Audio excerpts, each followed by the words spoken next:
The glass in my hand shook as my father's voice thundered through our family home, rattling the picture frames on the mantel. "Get out, Melody, leave, and don't come back." His face had turned that dangerous shade of purple I'd seen too many times before, veins bulging at his temples.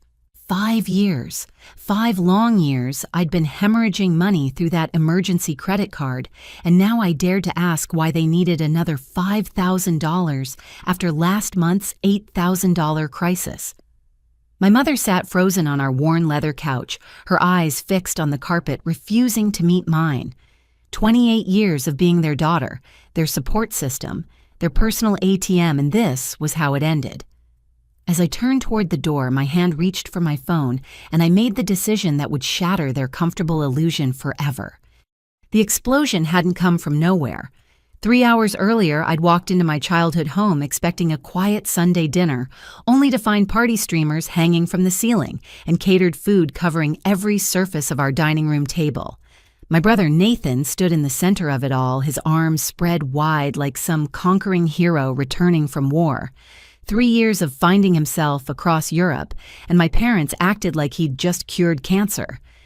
"Melody," my mother had gushed, pulling me into the chaos. "Your brother has the most wonderful news." Nathan's designer clothes and expensive watch told me everything I needed to know about how he'd been finding himself.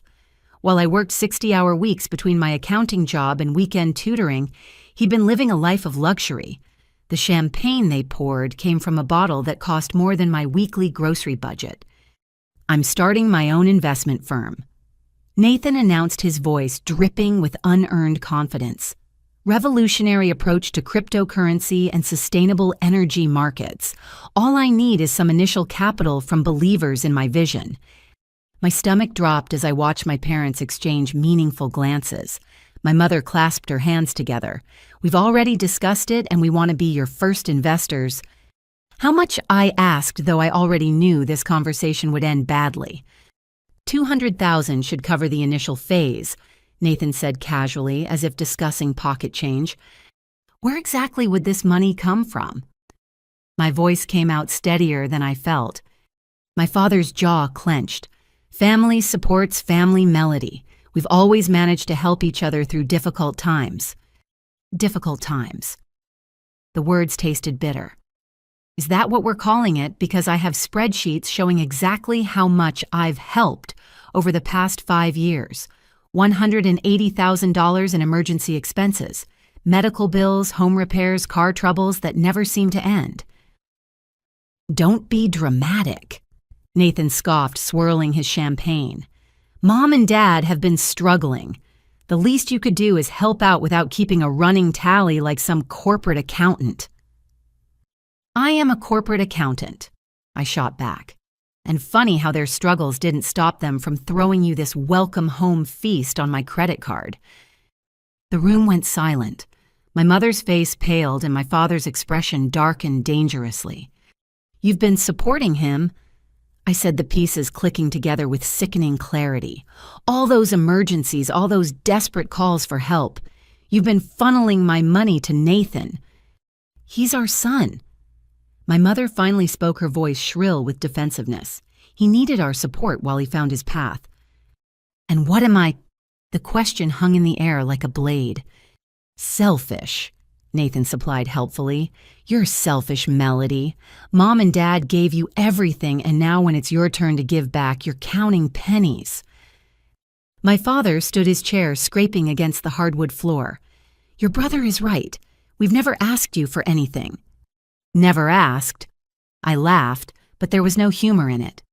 The 3 a.m. calls about emergency surgery, the water heater that exploded twice in 1 year, the foundation repairs that mysteriously cost exactly the limit on my credit card. Those were real emergencies. My father's voice rose to that dangerous level I remembered from childhood. "Then show me the receipts," I challenged. "Show me the medical records, the repair invoices, anything that proves where my money actually went." Nathan set down his glass with deliberate slowness. "You know what your problem is, Melody. You've never understood what it means to be part of a family. Everything is transactional with you. Transactional. I pulled out my phone, scrolling to my banking app. Let me show you transactional. January 15th, $5,000 for mom's emergency dental work. February 3rd, $8,000 for dad's car accident repairs. March 22nd, $12,000 for the house's electrical system. Would you like me to continue? Because I have 5 years of transactions that paint a very clear picture. Enough! My father roared, slamming his fist on the table. The champagne glasses jumped, one tipping over and spreading golden liquid across my grandmother's white tablecloth. If you can't support your family without throwing it in our faces, then you're no daughter of mine. Robert, my mother whispered, but he was beyond reasoning. All we've done is love and support you, and this is how you repay us, by humiliating us in front of your brother, by acting like we're some burden you're forced to carry. I looked at Nathan, who smirked behind his glass, then at my mother, who wouldn't meet my eyes, and finally at my father, whose face had reached that purple shade that preceded his worst outbursts. I need to know where my money is going, I said quietly. That's not unreasonable. Unreasonable. My father laughed bitterly. You want to know what's unreasonable? A daughter who keeps score. A daughter who can't give without expecting something in return. A daughter who makes her parents beg for every penny while she lives in her fancy apartment and drives her new car. My apartment has black mold and my car is 12 years old, I corrected, but he wasn't listening. Get out, he said, his voice dropping to a dangerous whisper. Get out of my house. Dad, get out. The roar shook the walls. Leave and don't come back. We don't need your money or your judgment or your spreadsheets. Take your selfishness and get out of our lives. I stood slowly, my legs surprisingly steady. Around me, the remnants of Nathan's celebration seemed to mock everything I'd sacrificed. The catered food I'd unknowingly paid for the champagne, I'd funded the designer clothes, purchased with money I'd earned through exhaustion and dedication. Fine. I said, my voice calm despite the storm raging in my chest. I'll leave, but understand this, when I walk out that door, things change. The emergency credit card, the constant transfers, the financial safety net you've been lounging in for 5 years, it all ends today. Nathan laughed, actually laughed. Sure it does. You'll cave the minute Mom calls crying. You always do. I looked him straight in the eye. Watch me. My mother finally found her voice as I headed for the door. Melody, sweetheart, your father doesn't mean it. Come back and we'll talk about this reasonably. But I was done being reasonable. Done being the family ATM. Done pretending their love wasn't conditional on my ability to pay. As I walked through that doorway, listening to my father's continued ranting about ungrateful daughters and family obligations, I made myself a promise. They wanted to see what life looked like without my support. I'd show them exactly that. The door closed behind me with a quiet click that felt louder than any slam. In my pocket, my phone already had the credit card company's app open. One button. That's all it would take to cut the umbilical cord made of dollars and manipulation. I sat in my car engine running and stared at that cancellation screen. 5 years of being the good daughter. 5 years of sacrificing my own dreams to fund theirs. 5 years of believing that love meant never saying no. My finger hovered over the button as my phone buzzed with a text from Nathan, drama queen. See you next week when you come crawling back. That decided it. I pressed cancel on the card, then called the bank to close the connected account. The representative asked if I was sure, warning me about the permanent nature of the decision. I've never been more sure of anything in my life, I told her. As I drove away from my childhood home, I didn't know that this moment would unravel secrets that had been carefully hidden for decades. I didn't know that my family's house of cards was about to collapse spectacularly. All I knew was that for the first time in 5 years, I was choosing myself. The silence in my car felt like freedom. My apartment greeted me with its familiar musty smell and the sound of dripping water from the kitchen faucet that my landlord kept promising to fix. I dropped my keys on the counter and noticed the blinking light on my answering machine, 12 messages. My hands shook slightly as I poured myself a glass of water, trying to process what had just happened. 5 years of my life reduced to a shouting match over money that was never enough. The first few messages were typical telemarketers, a reminder about my dentist appointment, my coworker asking about a report. Then Aunt Patricia's voice filled my small kitchen, and I nearly dropped my glass. "Melody, honey, it's your Aunt Patricia. I know we haven't spoken since your father made that scene at Christmas 3 years ago, but I need to talk to you urgently. Please call me back as soon as you get this." The next message time-stamped an hour later. "Melody, I'm getting worried. I've been trying to reach you all day. There are things about your family, about your grandmother's will that you need to know, things your parents have been hiding from you." By the fourth message, her voice had taken on a desperate edge. "I'm driving to your apartment. If you get this before I arrive, please don't go anywhere. What I have to tell you can't wait any longer. I should have done this years ago, but I was scared of your father. I'm not scared anymore." A knock at my door interrupted the remaining messages. Through the peephole, I saw Aunt Patricia, my father's older sister who'd been essentially exiled from family gatherings. Her silver hair was pulled back in an elegant bun, and she carried a leather briefcase that looked out of place with her floral dress. "Aunt Patricia." I opened the door genuinely shocked. "How did you know where I live?" "I've always known, sweetheart.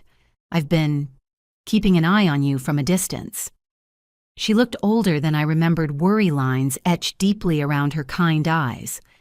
"May I come in?" What I have to share isn't suitable for hallway conversation. I led her to my small living room, hastily clearing magazines from the couch. She sat down carefully, placing the briefcase on my coffee table with reverence. "Your parents called me," she began without preamble, ranting about ungrateful daughters and cut-off credit cards.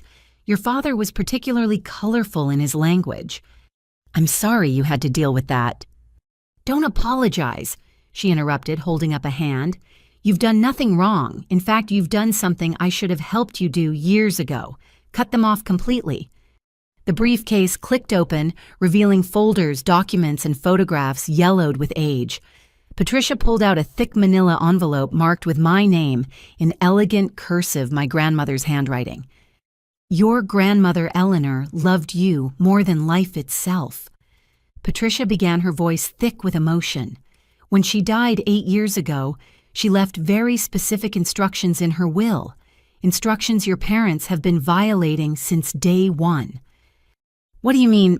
My mouth felt dry despite the water I'd been sipping. Patricia spread several documents across the table, bank statements, legal papers, and a copy of a will. "Your grandmother left you a substantial inheritance, Melody, $400,000 to be held in trust until your 25th birthday, then transferred to you directly." The room spun slightly. "That's impossible. My parents said Grandma left everything to charity, that there was barely enough to cover funeral expenses." "Your parents lied." Patricia's voice hardened. "They've been lying to you for 8 years. As co-executors of the estate, they had access to the trust under strict conditions, only for your education and welfare, with detailed accounting required." She pulled out another set of papers, these covered in red markings and annotations.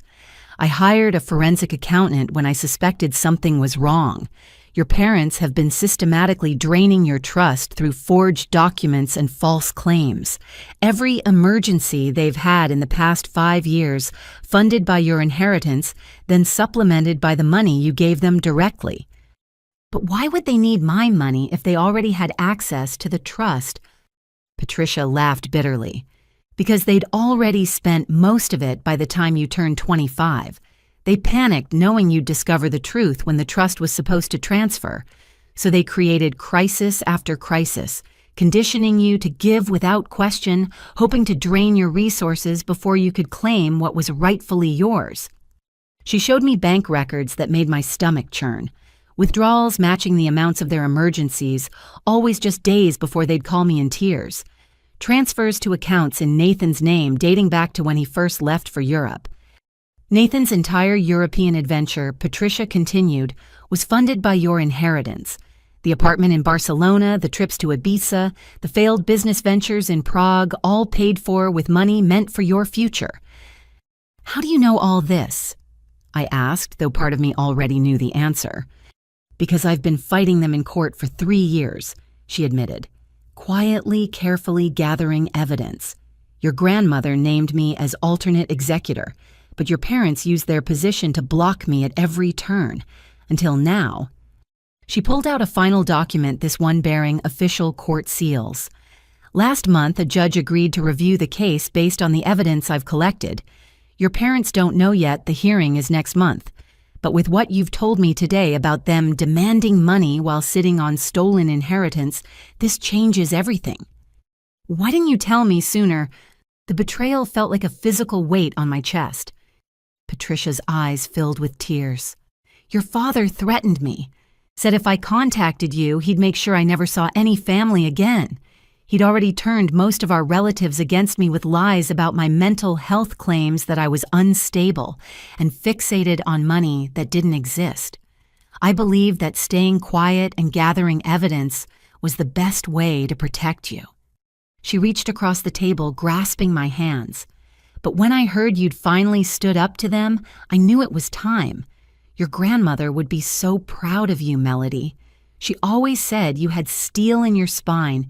You just needed to find it. What else did they lie about? I asked, though I wasn't sure I could handle more revelations. Patricia's face grew even more serious. Have you ever wondered why you weren't accepted to any of the universities you applied to? Why your scholarship applications were all rejected? My grades weren't good enough. Your grades were excellent. I have copies of your transcripts. But your parents sabotaged every application, withdrew them, declined offers on your behalf, intercepted acceptance letters. They needed you financially dependent, working instead of studying, too exhausted to ask questions. The room felt too small, the air too thin. Everything I'd believed about my life, my failures, my family, all built on lies. There's more, Patricia said gently. Your grandmother owned rental properties, commercial real estate that generates substantial monthly income. By right, you should have been receiving those profits since you turned 25. Instead, my parents have been collecting it while crying poverty. The pieces clicked together with horrible clarity. That's why Dad could claim disability without working. Why Mom could spend her days at the country club. They've been living off my inheritance while making me feel guilty for not giving more. Patricia nodded grimly. The forensic accountant estimates they've taken close to $1 million over the past 8 years between the trust, the rental income, and the money you've given them directly. And that's conservative. What about Nathan? He's your cousin, not your brother. Patricia's words hit like a sledgehammer. My youngest brother's son. When Nathan's parents died in that car accident 15 years ago, your parents took him in. Legally adopted him, which was admirable. But your grandmother never approved. She saw how they favored him over you even then. That's why her will was so specific about the inheritance going only to you. I stood abruptly, needing to move to process this tsunami of information. My tiny apartment, which I'd always been embarrassed to show family, suddenly felt like the only honest thing in my life.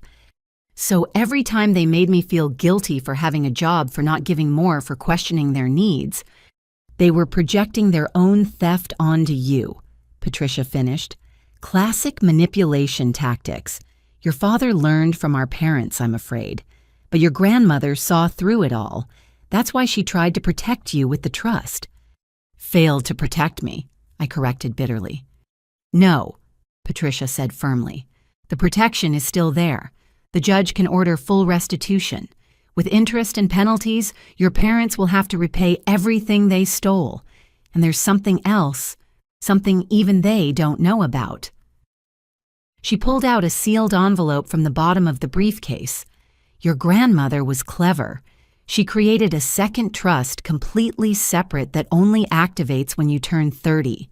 Your parents don't know it exists because she used her maiden name and a different law firm. I'm the only trustee. My hands trembled as I took the envelope. How much? $2 million, plus a portfolio of stocks that have been growing for 20 years. Your grandmother inherited from her father and never touched it, saving it all for you. She knew your parents would try to take the first inheritance, so she created a backup plan. Why me? Why not split it between all the grandchildren? Patricia smiled sadly. Because you were the only one who visited her in the nursing home. The only one who called just to talk, not to ask for money. She saw your heart, Melody, even when you were young. She knew Nathan would grow up spoiled and entitled. She knew your parents would try to break your spirit, so she made sure you'd have the resources to rebuild when you finally broke free. I sank back onto the couch, overwhelmed. In one afternoon, I'd gone from being the family disappointment to discovering I was wealthy, or would be once the legal battles were won. What do I do now? I asked, feeling lost despite the windfall of information. First, you hire a lawyer. I have recommendations. Second, you secure all your personal documents and assets your parents might try to access other accounts if they get desperate. Third, you prepare for war because they won't go down without a fight. And Nathan. Patricia's expression grew sympathetic. Nathan is as much a victim as a perpetrator. Your parents created the monster he became by never saying no, by funding every whim with stolen money. When reality hits, he'll either grow up fast or crash hard. As she gathered her documents, leaving copies for me, I felt the weight of truth settling on my shoulders. The family I'd sacrificed for had been stealing from me since before I was old enough to understand money. The parents who preached about family loyalty had betrayed me in the deepest possible way. The brother I'd envied for their favoritism wasn't even my brother, just another tool in their manipulation. One more thing, Patricia said at the door. Your grandmother left you a letter. She made me promise to give it to you only when you were ready to hear the truth. I think that time is now. The sealed letter felt heavier than paper should. My name was written across it in my grandmother's distinctive handwriting, still elegant despite her age when she wrote it. After Patricia left, I sat in my small kitchen and opened the letter with trembling fingers. My dearest Melody, if you're reading this, then you've finally seen the truth about your parents. I'm sorry I couldn't protect you better in life, but I've done my best to protect your future. Your parents will paint me as a bitter old woman who played favorites. Let them. The truth is simpler. I recognized in you the strength and integrity that skipped their generation. When you were 7, you saved your allowance for 6 months to buy me a birthday present. When you were 12, you volunteered to read to me when my eyes grew weak. When you were 16, you were the only one who asked about my stories, my life, my dreams. You have never been the disappointment they claimed. You have been the only light in a family grown dark with greed. Your inheritance isn't a gift, it's justice. It's the future they tried to steal from you, returned with interest. Be strong, my darling girl. The path ahead will be difficult. They will rage, manipulate, and lie. But you have something they never had: integrity. Use the resources I've left you not just to build your own life, but to become the woman you were meant to be. All my love, Grandma Eleanor. I read the letter 3 more times, tears streaming down my face. Not tears of sadness, but of validation. For the first time in my life, I understood that their treatment of me wasn't about my failures, it was about their greed. My phone buzzed with texts from my mother, each more desperate than the last. Voicemails piled up from my father, his anger giving way to confusion as hours passed without response. Nathan sent a string of mocking messages that gradually shifted to irritation when I didn't react. But I didn't respond to any of them. Instead, I pulled out Aunt Patricia's list of lawyers and started making calls. The battle for my inheritance and my freedom was about to begin. The law offices of Richardson and Associates occupied the top floor of a gleaming downtown high-rise, a far cry from the cramped legal aid clinic I'd almost visited out of habit. Aunt Patricia had insisted on coming with me, her presence a steady comfort as we navigated marble hallways that whispered of serious money and even more serious legal battles. James Richardson himself greeted us, a distinguished man in his 50s with kind eyes and an impressive collection of legal victories against financial predators. Patricia had chosen well. I've reviewed the preliminary documents. he said, gesturing us into a conference room with floor-to-ceiling windows overlooking the city. This is one of the most egregious cases of inheritance fraud I've encountered. Your parents weren't just careless with trust funds, they orchestrated deliberate, systematic theft. He spread files across the mahogany table like evidence in a crime scene, which I supposed it was. Let's start with the rental properties. Your grandmother owned 3 buildings in the historic district. Combined monthly rental income, $22,000. $22,000 a month. I couldn't hide my shock. They told me Grandma lived on Social Security that she barely scraped by. Your grandmother was worth approximately $8 million at her death. Richardson continued matter-of-factly. The first trust was just a fraction of her estate. The rental properties alone are valued at $4.5 million in today's market. Patricia pulled out her own folder. I've been watching the properties. Your father hired a management company owned by his golf buddy that charges 40% commission. Industry standard is 8 to 10%. The excess goes into an account under your father's business. What business? I asked, though I dreaded the answer. Richardson pulled up records on his laptop. Hartley Family Investments, LLC, incorporated 6 months after your grandmother's death. Your father listed as CEO, your mother as CFO, Nathan as Director of International Development. International Development. I laughed bitterly. His development consisted of developing bar tabs across Europe. About that, Patricia interjected. I had a private investigator look into Nathan's activities abroad. She slid photos across the table, Nathan at exclusive clubs on yachts at high-stakes poker games. Your inheritance funded quite the lifestyle, but that's not the interesting part. She produced bank statements with transactions highlighted. Nathan wasn't just spending, he was investing. Failed investments, a nightclub in Prague that closed after 3 months, an import-export business in Amsterdam that never imported or exported anything, a cryptocurrency startup in London that was essentially a pyramid scheme. How much did he lose? Conservative estimate $600,000 over 3 years. But here's where it gets interesting. Every failed business was somehow connected to recovering the lost money. He'd claim the nightclub was robbed, the import business faced unexpected regulations. The crypto startup was hacked. Insurance claims were filed, though mysteriously never paid out. Richardson leaned forward. This establishes a pattern of fraud that goes beyond simple theft. They were using your inheritance to fund potential money laundering operations. Money laundering. The room suddenly felt cold. We can't prove intent yet, Richardson clarified, but the pattern is suspicious. Multiple failed businesses, insurance claims, international transfers. It raises red flags.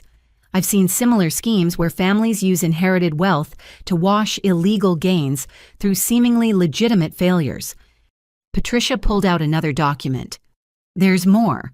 Your father has been collecting disability payments for 5 years, claiming a back injury from his construction days.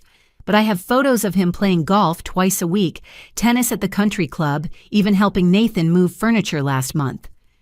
The photos were damning. My father lifting heavy boxes, swinging golf clubs with perfect form, not a hint of the debilitating pain he'd described in tearful phone calls asking for money. So he's been committing disability fraud while stealing my inheritance and running suspicious businesses. I felt nauseous. It gets worse, Richardson said gently. The IRS has been investigating your father's business for 2 years. They've frozen several accounts pending review. My contacts suggest they're building a tax evasion case. He hasn't reported the rental income, claiming the properties are vacant and generating losses. But they're fully rented, Patricia confirmed. I have copies of every lease agreement. Your parents have been collecting rent while claiming poverty to you and losses to the IRS. Richardson pulled up more records. Your mother isn't innocent either. She's been filing insurance claims on the properties, water damage, electrical issues, foundation problems. The same issues she called you about, claiming they needed emergency funds to fix.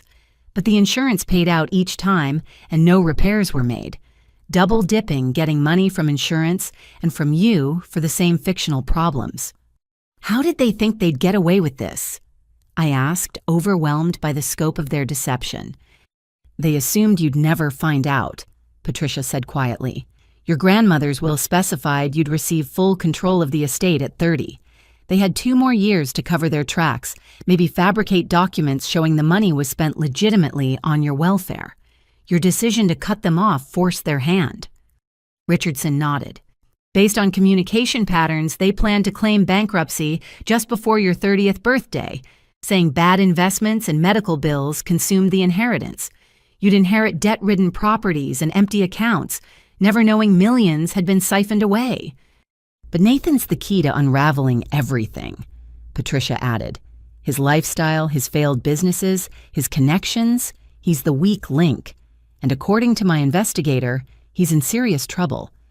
She showed me recent photos. Nathan looked haggard, constantly checking over his shoulder. He owes money to the wrong people.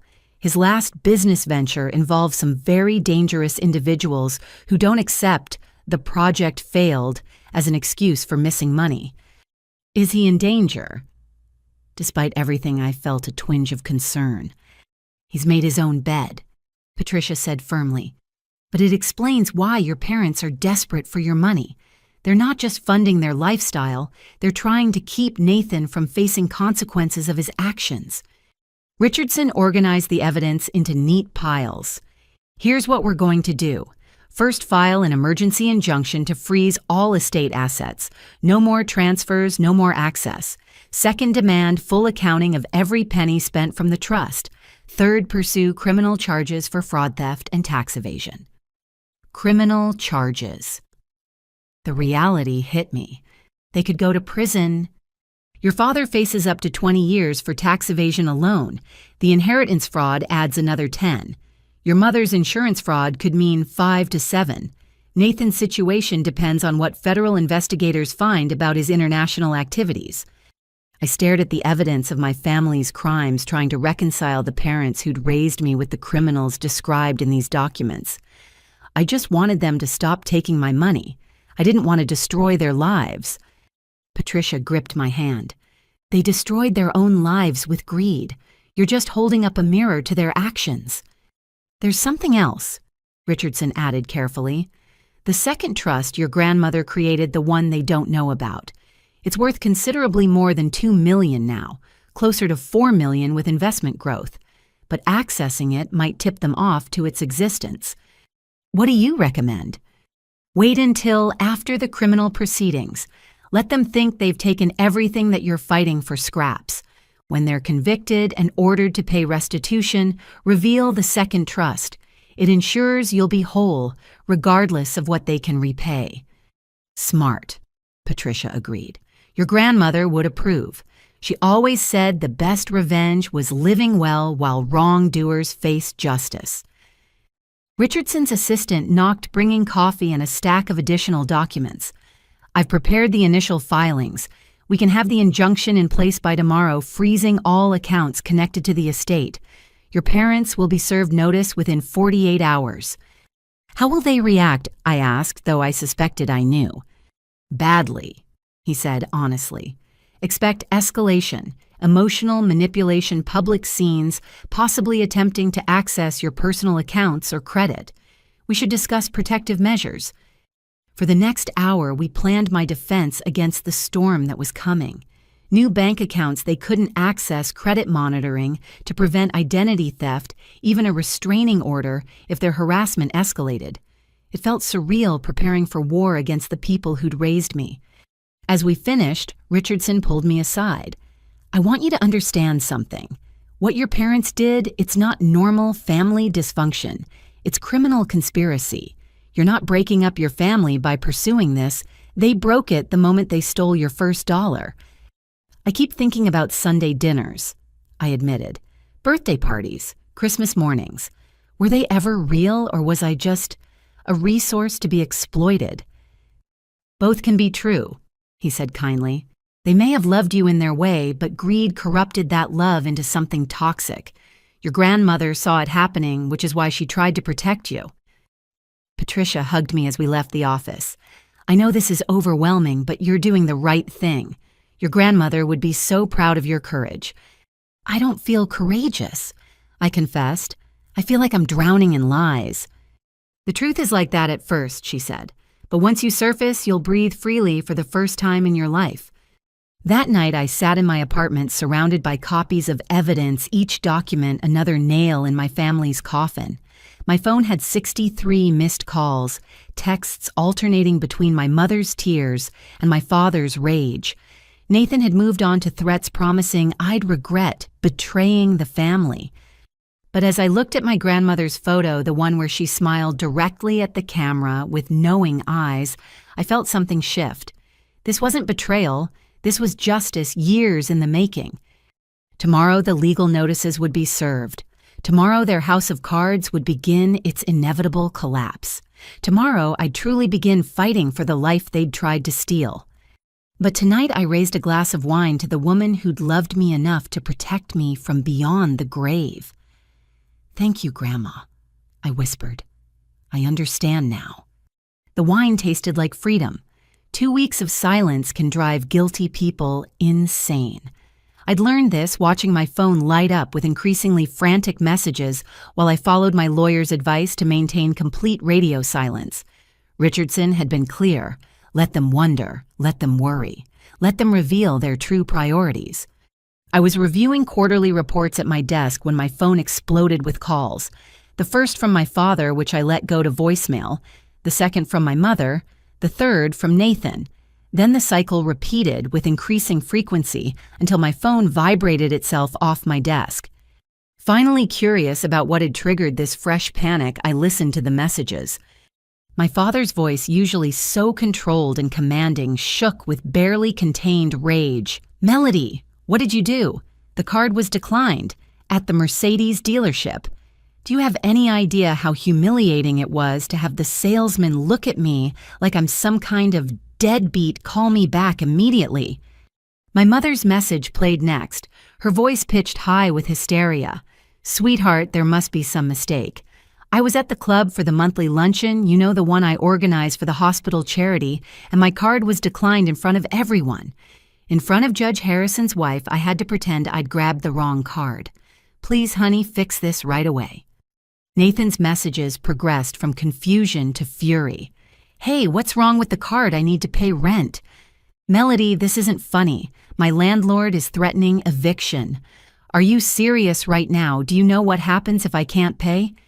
These aren't the kind of people who accept excuses." By the 15th voicemail, the pattern was clear. The supplementary cards I'd foolishly added to my account years ago, just for emergencies, they'd promised, had all been frozen when I closed the account. The family that had been living on my credit had just discovered their free ride was over. I forwarded the messages to Richardson, who responded within minutes. "Perfect timing. They've just been served with the legal notices. Let them connect the dots." Unable to resist seeing the full picture, I logged into my old credit card account one final time before it closed permanently. The attempted charges from the past 2 weeks painted a vivid picture of my family's priorities. Mercedes-Benz of Arlington, $42,000. Declined Cherrywood Country Club, $8,300. Declined European Luxury Rentals, $12,000. Declined Bergdorf Goodman, $6,700. Declined first-class airline tickets to Monaco, $18,000. Declined. The list went on. In 2 weeks, they'd attempted to charge over $100,000, not for medical emergencies or home repairs, but for luxury cars, vacation homes, designer clothes, and international travel. My desk phone rang. My parents had resorted to calling my workplace. I let it go to voicemail, but Sandra, my boss, knocked on my door moments later. "Your father just called reception," she said, her expression sympathetic but firm. "He was quite vocal. Security has his photo now. He won't be allowed in the building." "I'm so sorry," I began, but she cut me off. "Don't apologize for other people's behavior, but maybe you should listen to this." She handed me her phone where she'd recorded my father's rant to the receptionist. His voice boomed through the speaker. "I demand to speak to my daughter immediately. This is a family emergency. If you don't transfer me right now, I'll come down there myself.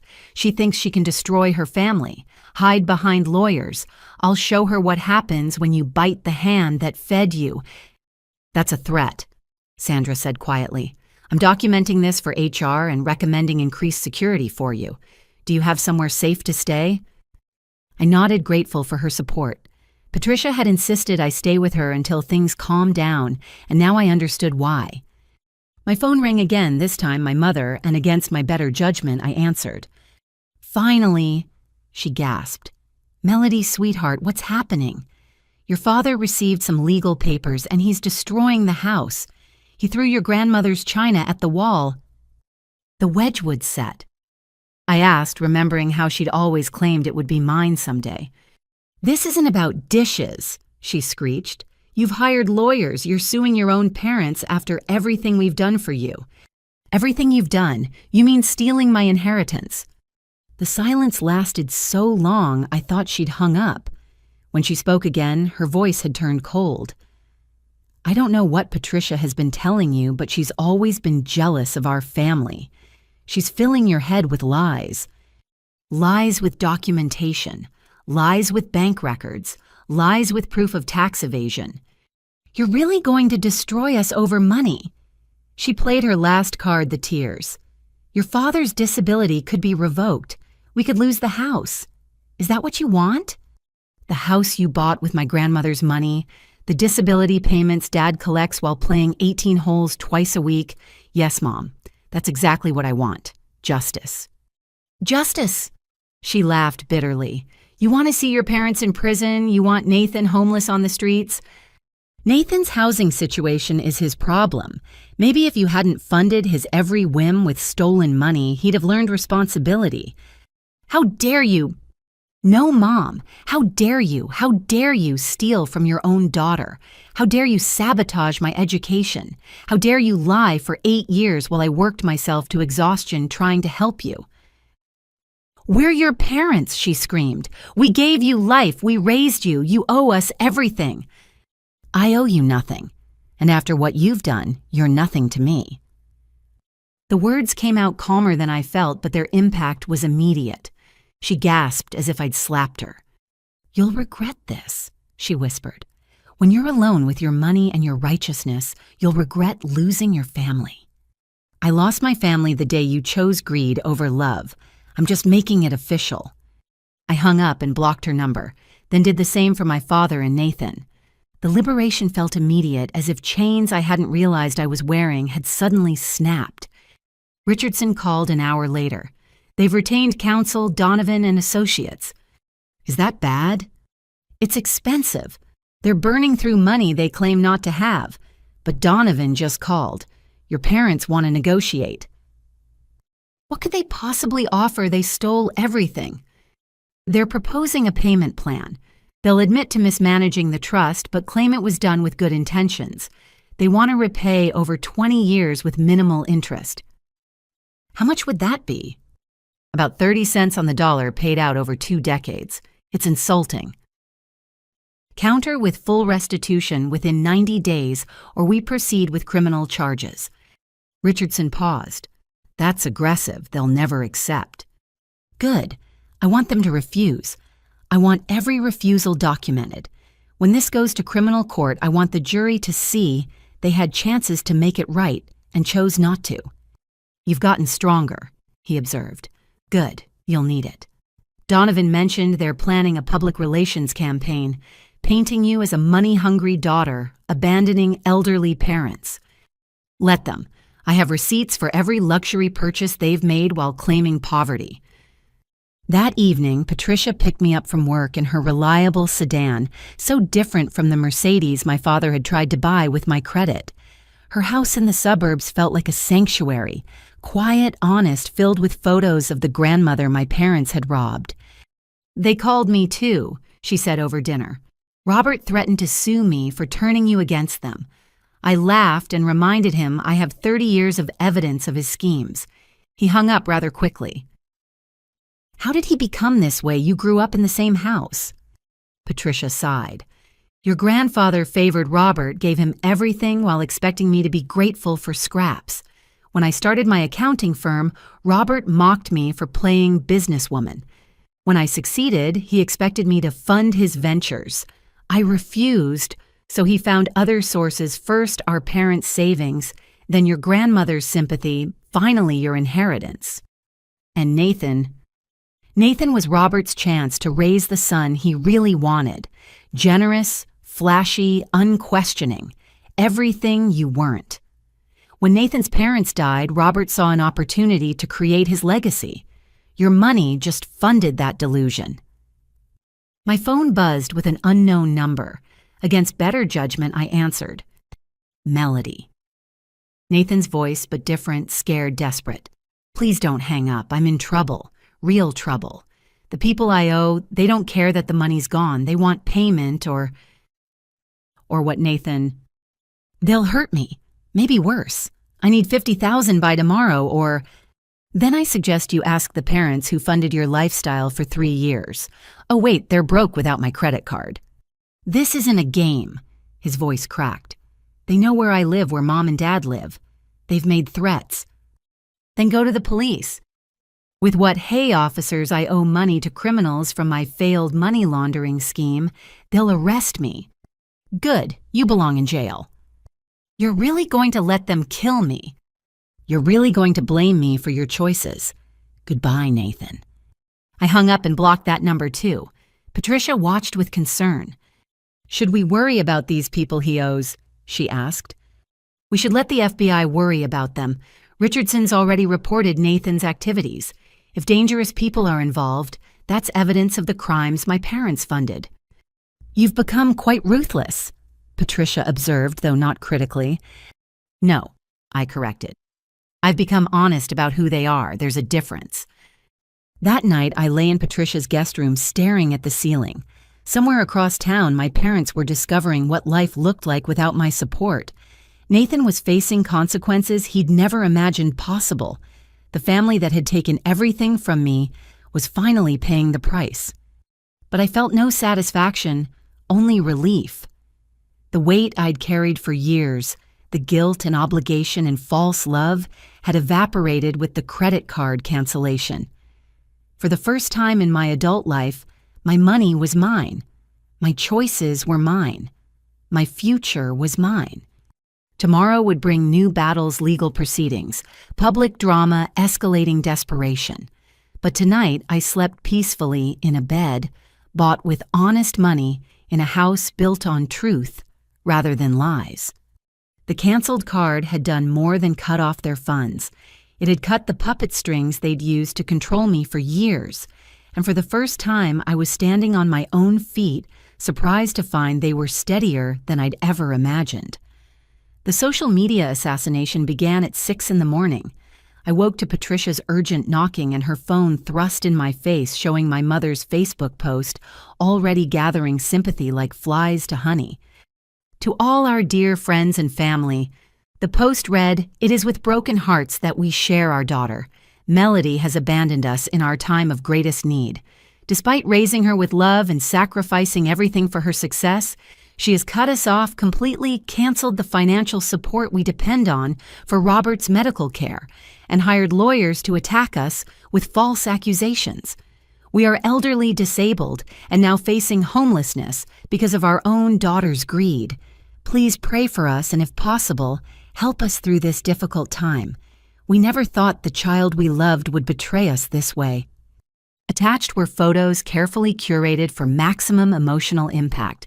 My father in a back brace he apparently only wore for photographs, my mother looking frail and tearful, even one of them standing in front of their house with a "for sale" sign clearly photoshopped into the yard.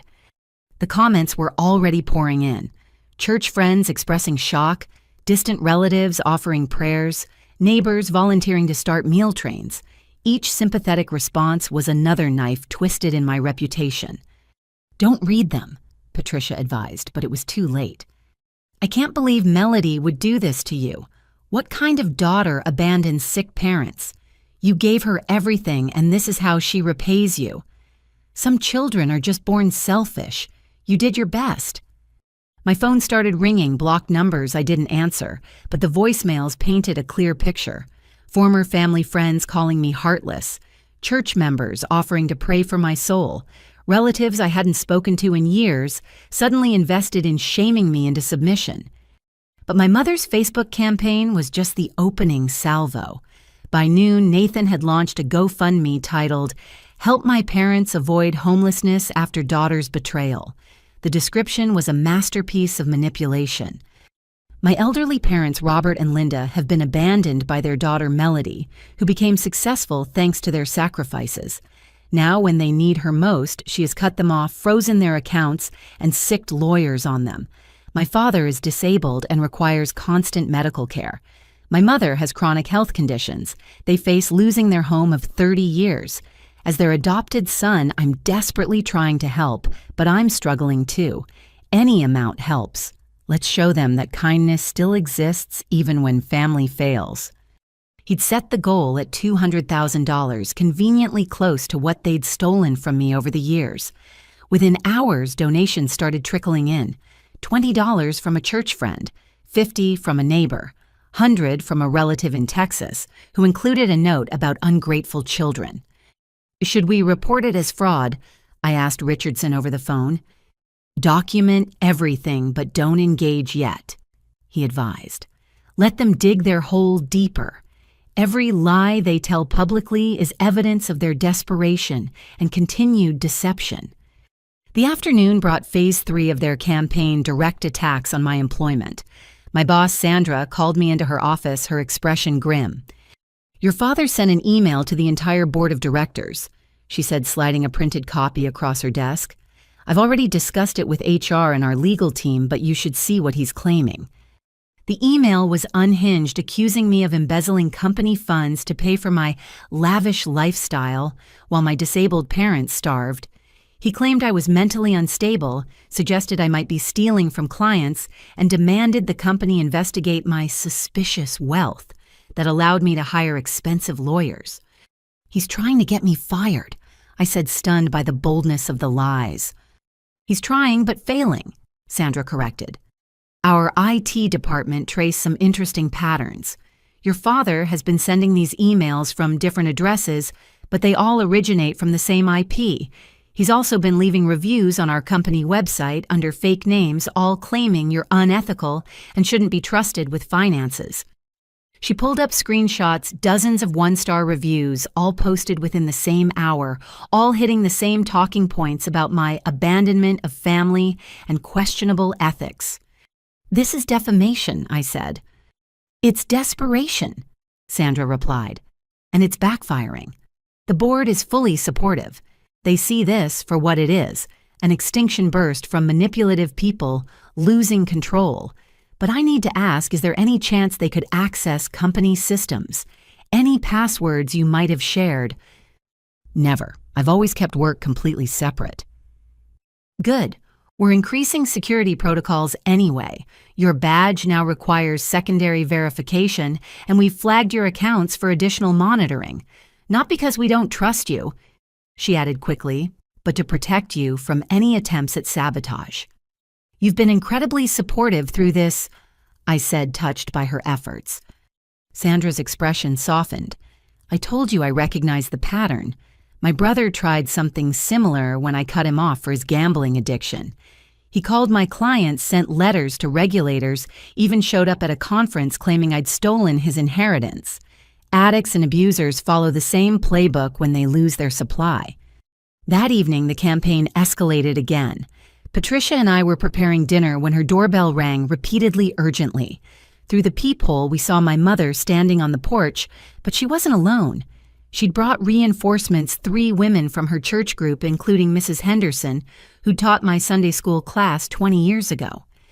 "Don't open it," Patricia warned, but my mother had already spotted movement through the window.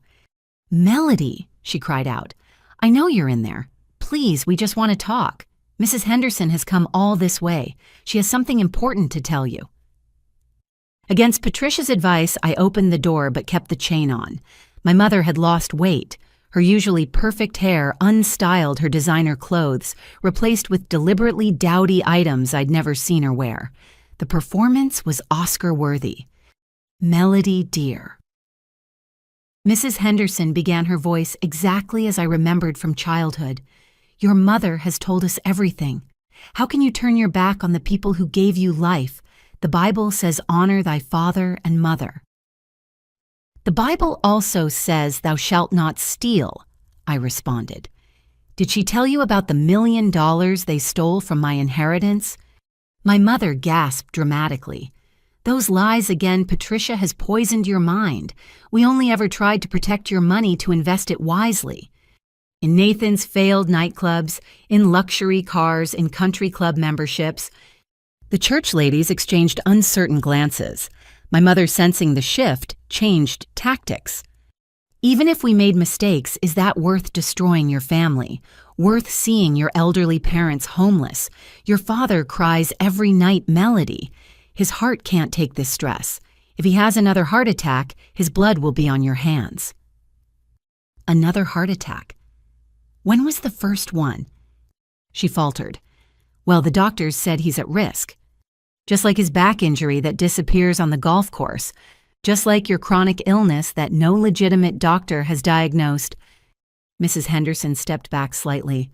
Linda, you said Robert was bedridden.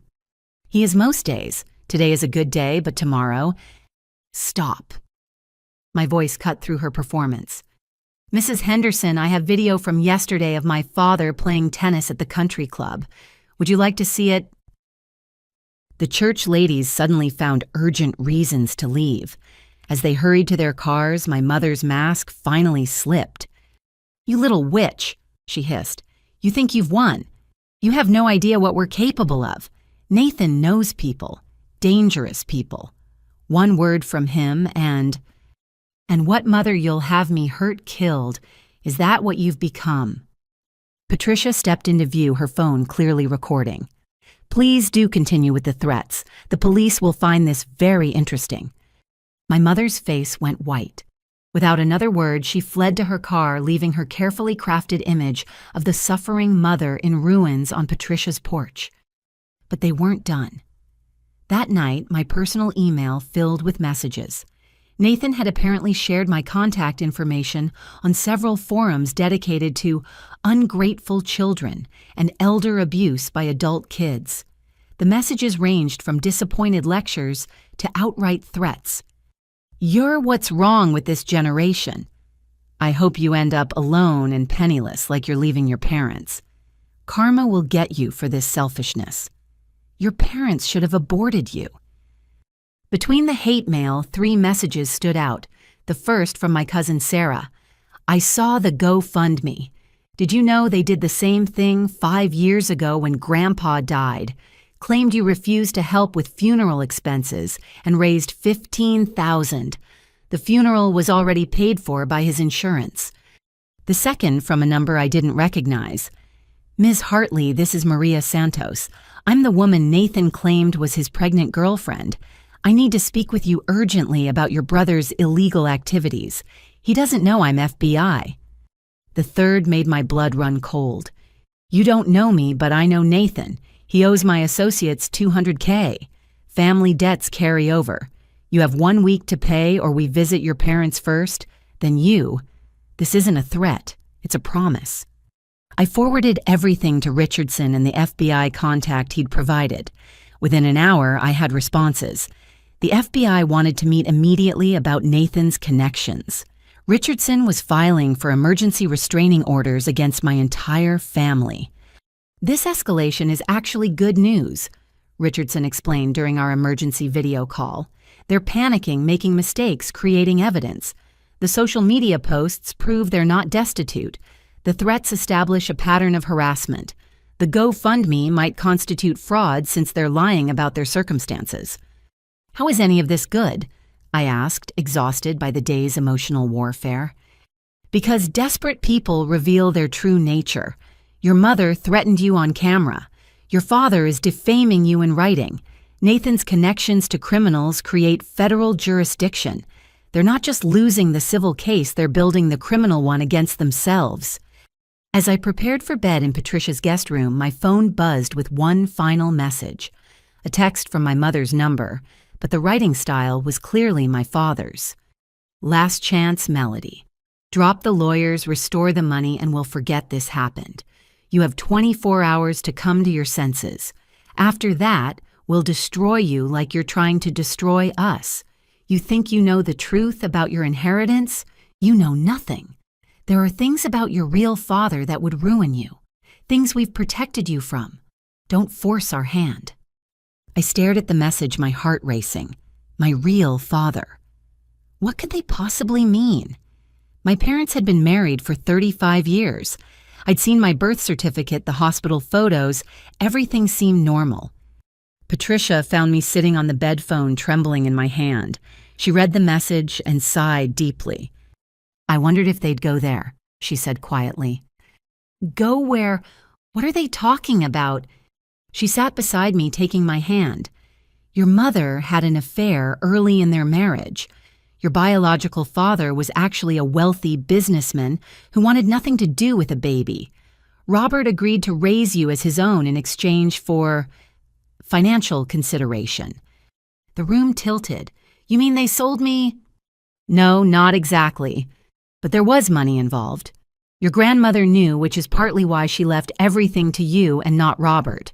She felt you deserved security after such a complicated start. Why didn't anyone tell me?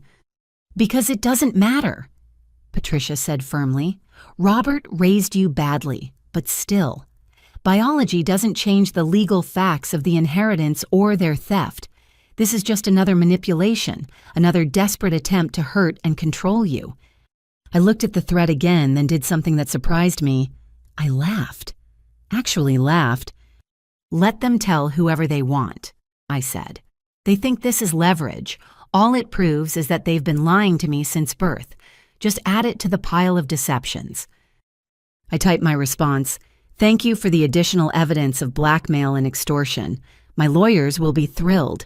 Your 24 hours started the moment you stole your first dollar from me. Time's already up. Then I blocked the number and turned off my phone. Tomorrow would bring new battles, but tonight I'd won. Their desperate manipulations had revealed the depth of their corruption. Every threat, every lie, every public performance just added weight to my case. They'd tried to destroy me with guilt, with public shame, with threats of violence and family secrets. But all they'd managed to destroy was any lingering doubt about my decision. The family I'd mourned was a fiction. These desperate, dangerous strangers wearing familiar faces, they were the reality I'd been too blind to see. But my eyes were open now, and nothing they did could close them again. Richardson's law firm transformed into a war room. Boxes of evidence lined the conference room walls, screens displayed financial forensics, and a team of associates worked around the clock building our case. When I arrived for our strategy meeting, the controlled chaos felt like vindication taking shape. Your family's desperation tactics have actually strengthened our position. Richardson began gesturing to a wall covered in printed screenshots. Every threat, every lie, every public manipulation they've created a perfect trail of evidence. James's associate, a sharp young woman named Chen Wei, pulled up a presentation. We've documented 47 instances of defamation across social media platforms, 16 threatening communications, and 3 attempts at blackmail. Your father's emails to your employer alone constitute felony harassment. But that's just the appetizer, Richardson continued. Our forensic accountant finished analyzing 20 years of financial records. Your parents didn't just steal your inheritance, they've been running multiple fraud schemes since before you were born. The numbers on screen made my head spin.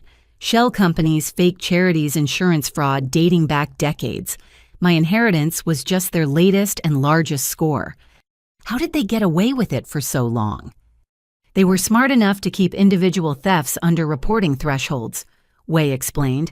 Death by 1,000 cuts rather than one massive fraud, until your grandmother's estate. That's where greed overcame caution. Richardson pulled up another screen. Now about Nathan. The FBI has been very interested in our information. Agent Maria Santos, the woman who contacted you, has been undercover for 18 months, investigating international money laundering.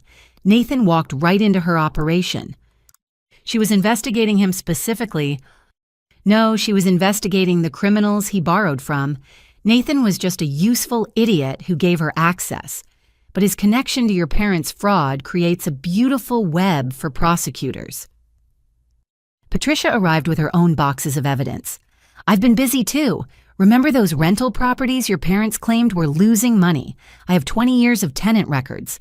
Every rent check, every lease agreement, every maintenance request. She spread documents across the table. Your parents collected approximately $4.8 million in rent over 8 years while claiming the properties were vacant. That's tax fraud on a massive scale. The IRS has entered the chat, Richardson said with grim satisfaction.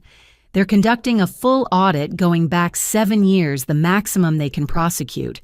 Conservative estimate your parents owe $2.3 million in back taxes, penalties, and interest. They don't have $2.3 million, I pointed out. No, but they have assets. The house, the cars, your mother's jewelry collection, your father's boat, all purchased with stolen money, all subject to seizure. We pulled up property records. Speaking of assets, we've found 12 properties titled in various shell companies your father controls. Commercial real estate, vacant land, even a beach house in Delaware your parents never mentioned. A beach house. I felt fresh anger surge. They have a beach house while claiming they needed my help to keep the lights on. Had, Richardson corrected. Past tense. The court approved our emergency injunction. Every asset is now frozen pending investigation. Your parents can't sell, transfer, or borrow against anything. Which explains this, Patricia said, showing me her phone. More GoFundMe pages had appeared overnight. Help Robert's heart surgery. Linda's cancer treatment fund. Innocent parents destroyed by vengeful daughter, each with increasingly dramatic stories, none remotely true. Are people actually donating? Some, but GoFundMe is investigating. Fraud on their platform is a federal crime. Your parents are digging their grave deeper with every lie. Richardson's assistant entered with fresh documents. The restraining orders were approved. Your parents and Nathan are prohibited from coming within 500 feet of you, your workplace, or Patricia's house. Any violation is immediate arrest. Good timing, I said, showing them the latest texts from burner phones. More threats, more blackmail attempts, more desperate promises to reveal the truth about my biological father. About that, Richardson said carefully, we've investigated your parents' threat. Your biological father was indeed a different man, Dr. Marcus Webb, a prominent surgeon. He died 10 years ago, left his estate to medical charities. There's no scandal to expose just adults who made complicated choices 30 years ago.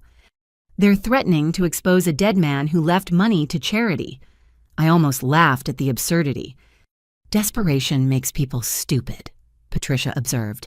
Speaking of which, Nathan's situation has deteriorated. She showed us news articles from European papers. Nathan was wanted for questioning in 3 countries regarding investment fraud. His face appeared on financial crime watch lists. The dangerous people he owed money to were themselves under investigation. He can't run without money, Way noted, and with the accounts frozen, he's trapped. Which brings us to our counter-offensive. Richardson said, his tone shifting to battle mode. We're not just defending anymore. We're attacking. Criminal charges have been filed: fraud, theft, tax, evasion, identity theft, blackmail, harassment. The district attorney is personally overseeing the case. Why personal involvement? Because your case is perfect for prosecution. Clear evidence, sympathetic victim defendants who keep creating more evidence against themselves. The DA sees career-making convictions. He pulled up a timeline. Here's how this plays out. Next week, formal arraignment. Your parents will be arrested, processed, and released on bail if they can afford it with frozen assets. The criminal trial starts in approximately 6 months. The civil case for inheritance recovery runs parallel. 6 months. It felt both too long and too soon. That's lightning speed for financial crimes. The evidence is overwhelming. Our bigger challenge is asset recovery. Your parents have been spending stolen money for 8 years. Getting full restitution may require selling every asset they own. What about the second trust? I asked. The one they don't know about? Richardson smiled. That's your ace in the hole. Let them think they've destroyed your future. When criminal convictions come down and civil judgments are entered, reveal the second trust. You'll be whole, regardless of what we recover. There's more good news, Patricia added. Your grandmother's business, the one you would have inherited if you'd gone to college, it still exists, managed by a trustee. With the fraud exposed, control can transfer to you. What kind of business? Medical equipment supply, very profitable. The trustee has grown it conservatively, waiting for the rightful heir to claim it. Current valuation, $12 million. I sat back stunned. Every revelation showed how much my parents had stolen not just money, but opportunities, education, and entire life path. Now, Richardson continued, we need to discuss Nathan's criminal associates. The FBI wants you in protective custody until they're arrested. Is that really necessary? 3 of them were spotted near your apartment building yesterday. Yes, it's necessary. Agent Santos arrived an hour later, her pregnant persona replaced by sharp professionalism. Miss Hartley, your brother stumbled into something bigger than anyone realized. The people he owes money to are part of an international trafficking ring. We've been building a case for 2 years. Nathan's debts gave us the final connections we needed. Trafficking. My stomach turned. Drugs, weapons, money laundering. Nathan thought he was borrowing from high-stakes gamblers. He was actually funding terrorists. His failed businesses were supposed to be money laundering fronts. When they failed legitimately, he couldn't repay dirty money with clean funds. How much danger am I in? Moderate. They prefer threatening families to create pressure. But with Nathan broke and your parents' assets frozen, they may escalate. We're moving on arrests within 72 hours. Until then, we need you somewhere safe. The safe house turned out to be a comfortable apartment in a security building. FBI agents rotated shifts while I worked remotely, watching my family's empire crumble through news reports and legal filings. Day 1. My parents' mugshots appeared on local news. Prominent couple arrested for $1 million inheritance fraud. Day 2. Nathan was arrested trying to board a flight to Brazil. Man detained in connection with international money laundering investigation. Day 3. The FBI raids captured Nathan's associates. Major trafficking ring dismantled, local man key to investigation. Richardson visited daily with updates. Your parents' lawyer quit. Apparently they tried to pay him with a check from a frozen account. They're now using a public defender. For a $1 million fraud case, they have no choice. Every decent lawyer demands retainer up front, and they have no accessible funds. Even their GoFundMe was frozen after reports of fraud. Patricia brought dinner and gossip. The country club revoked their membership. The church asked them not to return pending resolution of legal matters. Your mother's charity committee expelled her for conduct unbecoming. Their entire social circle abandoned them.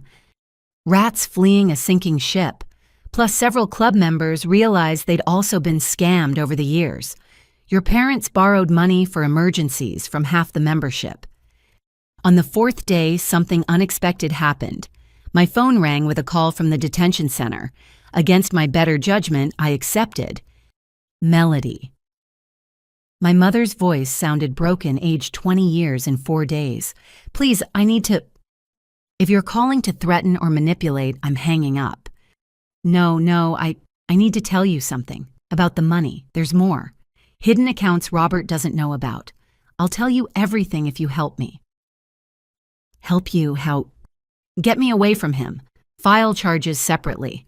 I was just following his lead, trying to be a good wife. He threatened me too.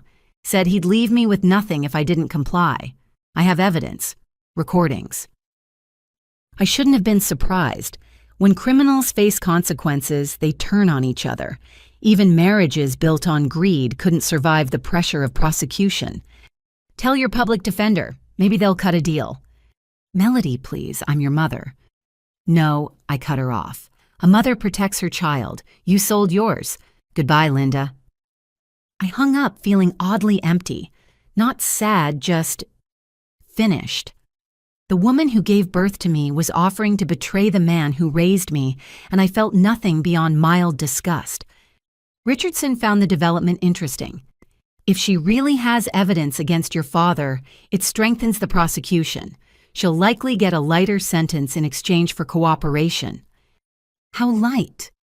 Instead of 20 years, maybe 5. Still prison, still a felony record, still the end of life as she knew it.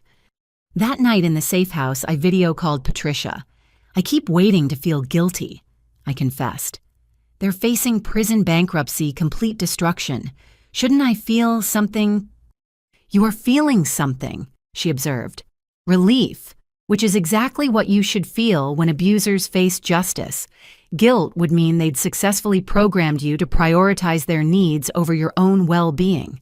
The fact that you don't feel guilty, that's healing, Melody.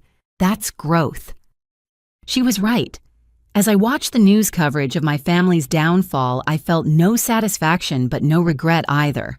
Just a sense of cosmic balance being restored of truth, finally conquering lies. The criminal case was building momentum. The civil case promised full restitution. My future stolen for so long was being returned with interest. And the family that had caused so much pain, they were learning what happened when the well of exploitation finally ran dry. Justice, I was learning, didn't always feel triumphant. Sometimes it just felt like the end of a very long storm with clear skies finally visible on the horizon. The relatives came out of the woodwork like termites from a burning building. As news of my parents' arrest spread through the family grapevine, my phone became a confessional booth for decades of grievances I'd never known existed. Cousin Sarah called first, her voice shaking with years of suppressed anger. Melody, I've been watching the news. I can't believe you finally exposed them. We need to talk, all of us cousins. There are things you need to know. The meeting took place at a restaurant downtown chosen for its privacy and distance from anyone's home. I arrived to find not just Sarah, but 6 other cousins I hadn't seen in years. The last time we'd all been together was grandmother Eleanor's funeral, a day I now understood had been carefully orchestrated to keep us from comparing notes. Before we start, Sarah said, sliding a thick folder across the table. We've been collecting evidence for years. We just never had the courage to use it. The folder contained a heartbreaking chronicle of systematic exploitation. Cousin Michael's college fund, $50,000 their grandfather left him, mysteriously vanished when he turned 18. My parents had been the trustees. They told me Grandpa had bad investments, Michael said bitterly, that the money was gone. I believed them. Took out student loans that I'm still paying off 15 years later. Cousin Jennifer's story was worse. When her mother died of cancer, she'd left a life insurance policy specifically for Jennifer's daughter's education. My parents volunteered to help manage the funds. $200,000, Jennifer whispered. Gone. They said the insurance company went bankrupt. I was grieving, overwhelmed with 2 kids. I didn't question it. My girls are working 3 jobs each to pay for community college. Each cousin had a similar tale. Trust funds vanished. Insurance payouts disappeared, inheritances evaporated. Always with my parents' fingerprints on the financial documents, always with elaborate explanations that we'd all been too trusting or too intimidated to challenge. The sick part, Sarah added, is how they'd flaunt their wealth afterward. Remember when they took that European cruise right after telling Michael his college fund was gone, or the kitchen renovation that happened to cost exactly what Jennifer's insurance should have paid? I felt sick. How long have you all known? We started comparing notes about 5 years ago, Sarah explained. Created a private Facebook group to share information. But what could we do? It was our word against theirs, and they always had explanations. Legal-sounding excuses. Plus they were family. Michael finished. You don't take family to court. That's what we were taught, right? Family protects family even when family is robbing you blind. Uncle Robert, my father's younger brother, joined us later carrying his own box of evidence. He looked older than his 60 years worn down by secrets. "I've wanted to tell you this for decades," he began. "Your father destroyed our family business. Our dad left us equal shares in a construction company. Within 2 years of taking control, Robert had embezzled everything. Took out loans against the assets, funneled contracts to shell companies, bled it dry." "Why didn't you press charges?"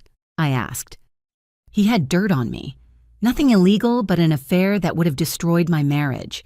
He threatened to tell my wife unless I signed away my claims and kept quiet. I chose my family over justice. I've regretted it every day since." He pulled out old financial records contracts, bank statements showing the systematic destruction of a thriving business. The pattern is always the same. He identifies assets, gains control through trust or manipulation, then bleeds them dry while maintaining a legitimate front, like he did with my inheritance. "Exactly. You're not his first victim, Melody. You're just the first one with the courage and resources to fight back." Jennifer's daughter, Emma, now 22, had been quietly documenting everything on her laptop.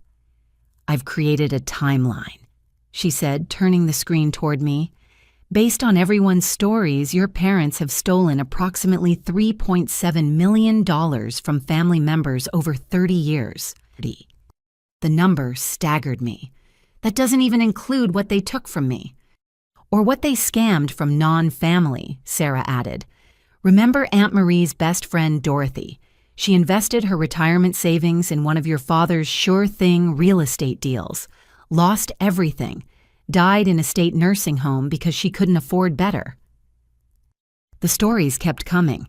Each revelation painted a darker picture of the people who'd raised me. They weren't just thieves, they were predators who specifically targeted those who trusted them most. "Why are you all telling me this now?" I asked, overwhelmed by the avalanche of family secrets. "Because you've given us hope," Michael said simply. "When we saw the news, saw them in handcuffs, we realized justice was actually possible. We want to help your case. More importantly, we want our own justice." Uncle Robert had already consulted with lawyers. The statute of limitations has run out on most of our claims, but patterns of behavior matter in criminal cases. Showing 30 years of consistent fraud strengthens the prosecution's argument that this wasn't mismanagement, it was deliberate, calculated theft. "There's something else," Sarah said quietly, "about Nathan. Did you know he's done this before? Before Europe, I mean." I shook my head, bracing for another blow. 5 years ago, he convinced my elderly neighbor to invest in a revolutionary app he was developing. Took her for $80,000. When she realized it was a scam and threatened to call police, your parents paid her back out of their own pocket. Told everyone she was confused, possibly developing dementia. "They covered for him," I said, the pattern becoming clearer. "Enabled him, created the monster he became." "Created and funded," Uncle Robert confirmed. "Every failed scheme, every bad investment, every gambling debt, they cleaned up his messes with stolen money, usually ours." Emma had been researching while we talked. I found 12 business registrations under Nathan's name, all dissolved within months of formation, all with investor lawsuits that mysteriously got settled out of court. Mom and Dad's hush money, I realized, protecting their golden child with other people's futures. The meeting stretched long into the evening as more relatives arrived. Each brought evidence stories, documentation of theft and betrayal spanning decades. By the end, we had enough material to fill several boxes. "What do we do with all this?" Jennifer asked. "We take it to the FBI and district attorney." I said, decision crystallizing. "Every document, every story, every pattern of behavior. Let them see the full scope of what my parents have done." "But some of us could face questions too," Michael pointed out. "Why we didn't report it earlier, why we stayed quiet."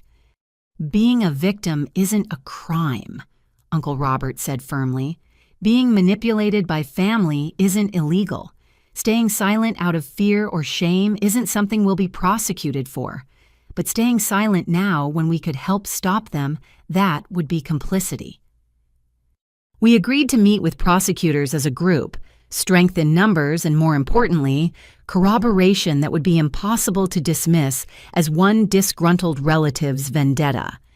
As we prepared to leave, Sarah pulled me aside. "I'm sorry we didn't protect you. We all knew your parents were toxic, saw how they treated you differently than Nathan. We should have said something sooner."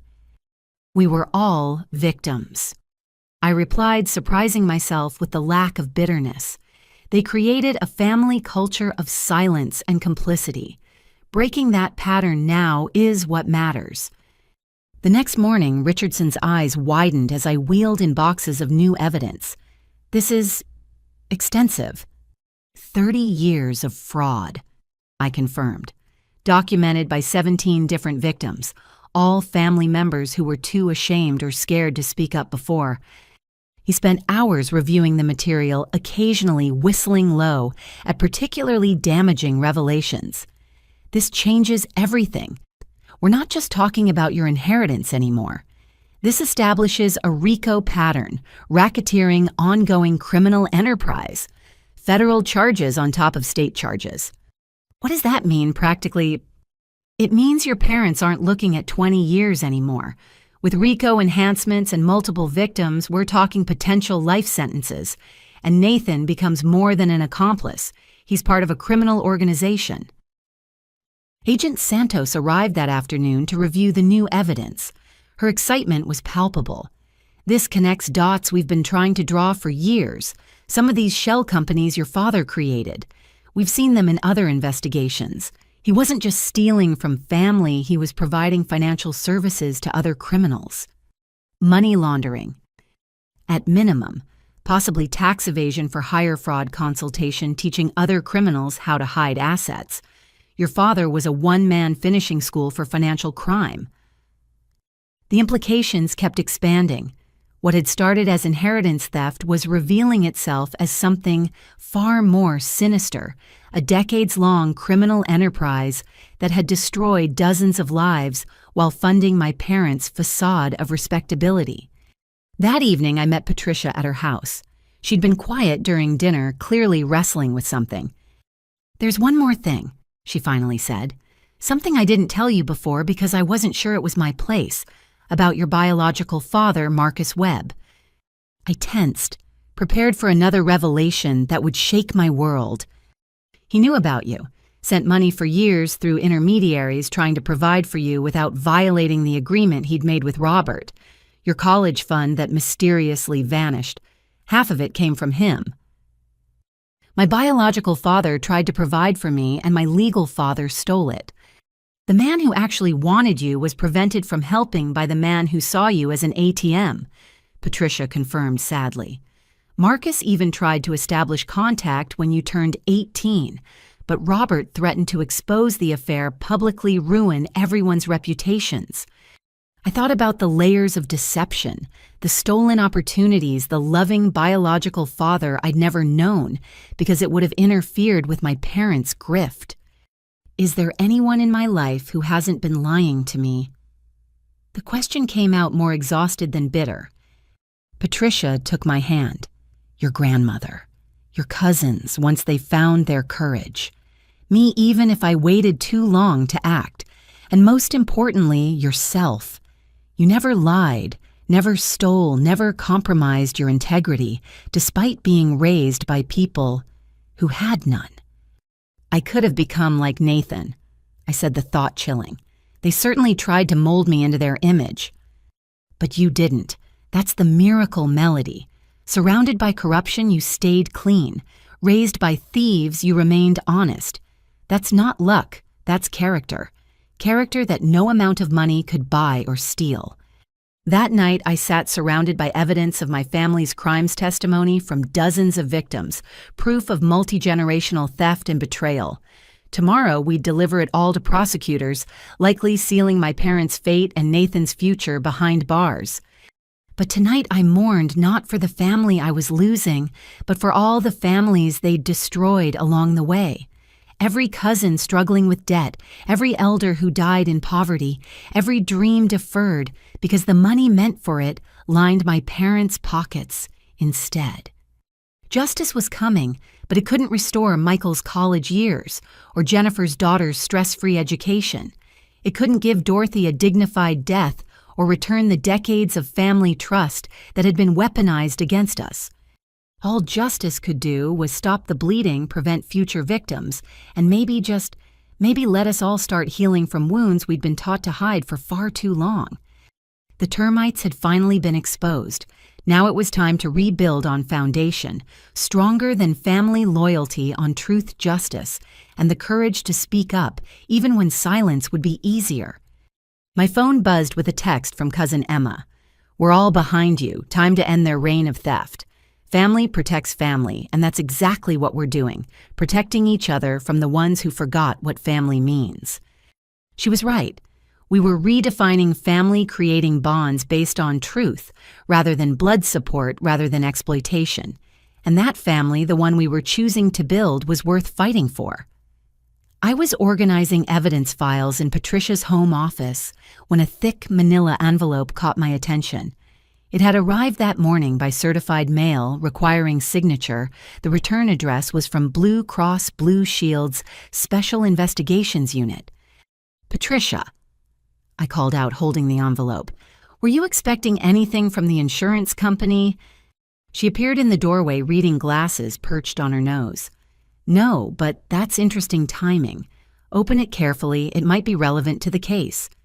Inside, I found a letter that made my hands shake. "Dear Miss Hartley, our investigation has revealed you have been the victim of extensive healthcare fraud. Multiple claims have been filed in your name for treatments you never received. As the primary victim, you may be eligible for whistleblower compensation under the False Claims Act. Please contact our office immediately to discuss findings that include 47 fraudulent claims totaling $1.4 million, false diagnoses submitted by suspended medical providers, identity theft involving your Social Security number, potential criminal conspiracy involving your listed dependents. Time-sensitive response required within 10 days to preserve your rights." I sank into the nearest chair. "They used my identity for insurance fraud." Patricia read over my shoulder, her expression darkening. "This explains so much. Remember when your mother insisted you stay on their insurance plan even after you got your job? She said it was to save you money. She said family plans were cheaper, that it was foolish to pay for my own when theirs covered everything." The betrayal felt fresh, even after everything else. I was subsidizing their fraud. I called the investigator immediately. Martin Jeffries answered on the second ring, his voice carrying the weariness of someone who'd seen too much healthcare fraud. "Ms. Hartley, thank you for calling. I've been investigating your case for 18 months. Your parents have been running one of the most sophisticated healthcare fraud schemes I've encountered." Sophisticated how? They didn't just file false claims. They created an entire medical history for you, chronic conditions requiring expensive ongoing treatments. Fibromyalgia, chronic fatigue syndrome, severe anxiety disorder, clinical depression. According to our records, you've been receiving treatment 3 times a week for 5 years. I see a doctor maybe once a year for checkups. We know. That's what triggered our investigation. The registered addresses for treatments didn't match your residential history. You were supposedly receiving physical therapy in Arizona, while our employment records showed you working in Virginia. He walked me through the scheme. My parents had partnered with a network of corrupt medical providers, doctors who'd lost legitimate licenses, physical therapists operating from strip malls, even a psychiatrist who'd been dead for 2 years, but whose credentials were still being used to bill insurance. The beauty of their scam, Jeffries explained with grudging professional admiration, was the layering. Small claims, multiple providers, different conditions. Nothing that would trigger automatic audits. Death by 1,000 cuts rather than one massive fraud. How much did they steal? From insurance alone, $1.4 million over 5 years. But here's where it gets interesting. They were double and sometimes triple billing. Insurance would pay, then they'd submit the same claims to Medicare under your father's disability, then bill you directly for copays on treatments you never received. I pulled up my bank statement, suddenly understanding charges I'd questioned, but accepted. Monthly automatic payments for therapy copays. I thought it was for Dad's back treatments. Those payments went directly to accounts controlled by your parents. You were paying copays on your own fraudulent treatments. This is insane. How did doctors agree to this? Jeffries sighed. Desperate people do desperate things.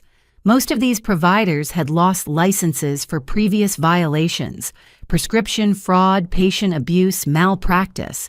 Your parents offered them a way to keep practicing medicine illegally.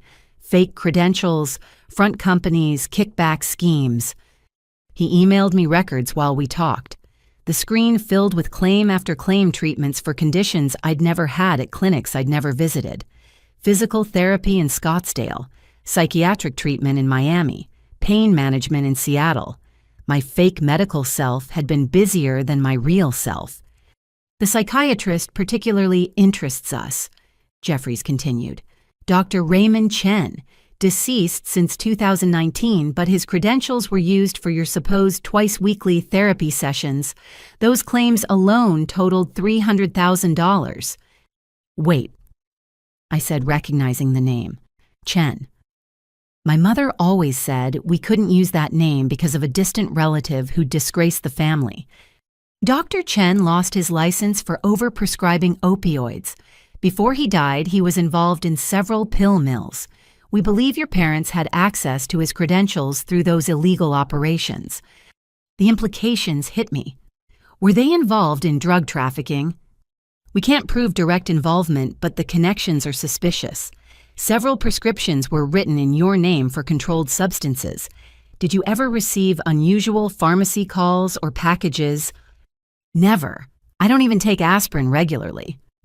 Those prescriptions were filled and picked up by someone using your ID. We have pharmacy surveillance footage. Want to guess who appears in multiple videos? Nathan. Your brother collected enough opioids to supply a small town. Whether for personal use or distribution, we're still investigating. Patricia had been quietly taking notes. She looked up with a grim expression. This connects to something else. Remember when your mother was always at medical appointments? She'd be gone 3 days a week every week claiming various treatments. Her chronic illness that no doctor could diagnose. I said, the pieces clicking together. Jeffries confirmed our suspicion. Linda Hartley appears as both a patient and a beneficiary in multiple schemes. She was supposedly receiving treatments while simultaneously being the caregiver, collecting payment for your treatments, double dipping at its finest. What about my father's disability? Completely fabricated.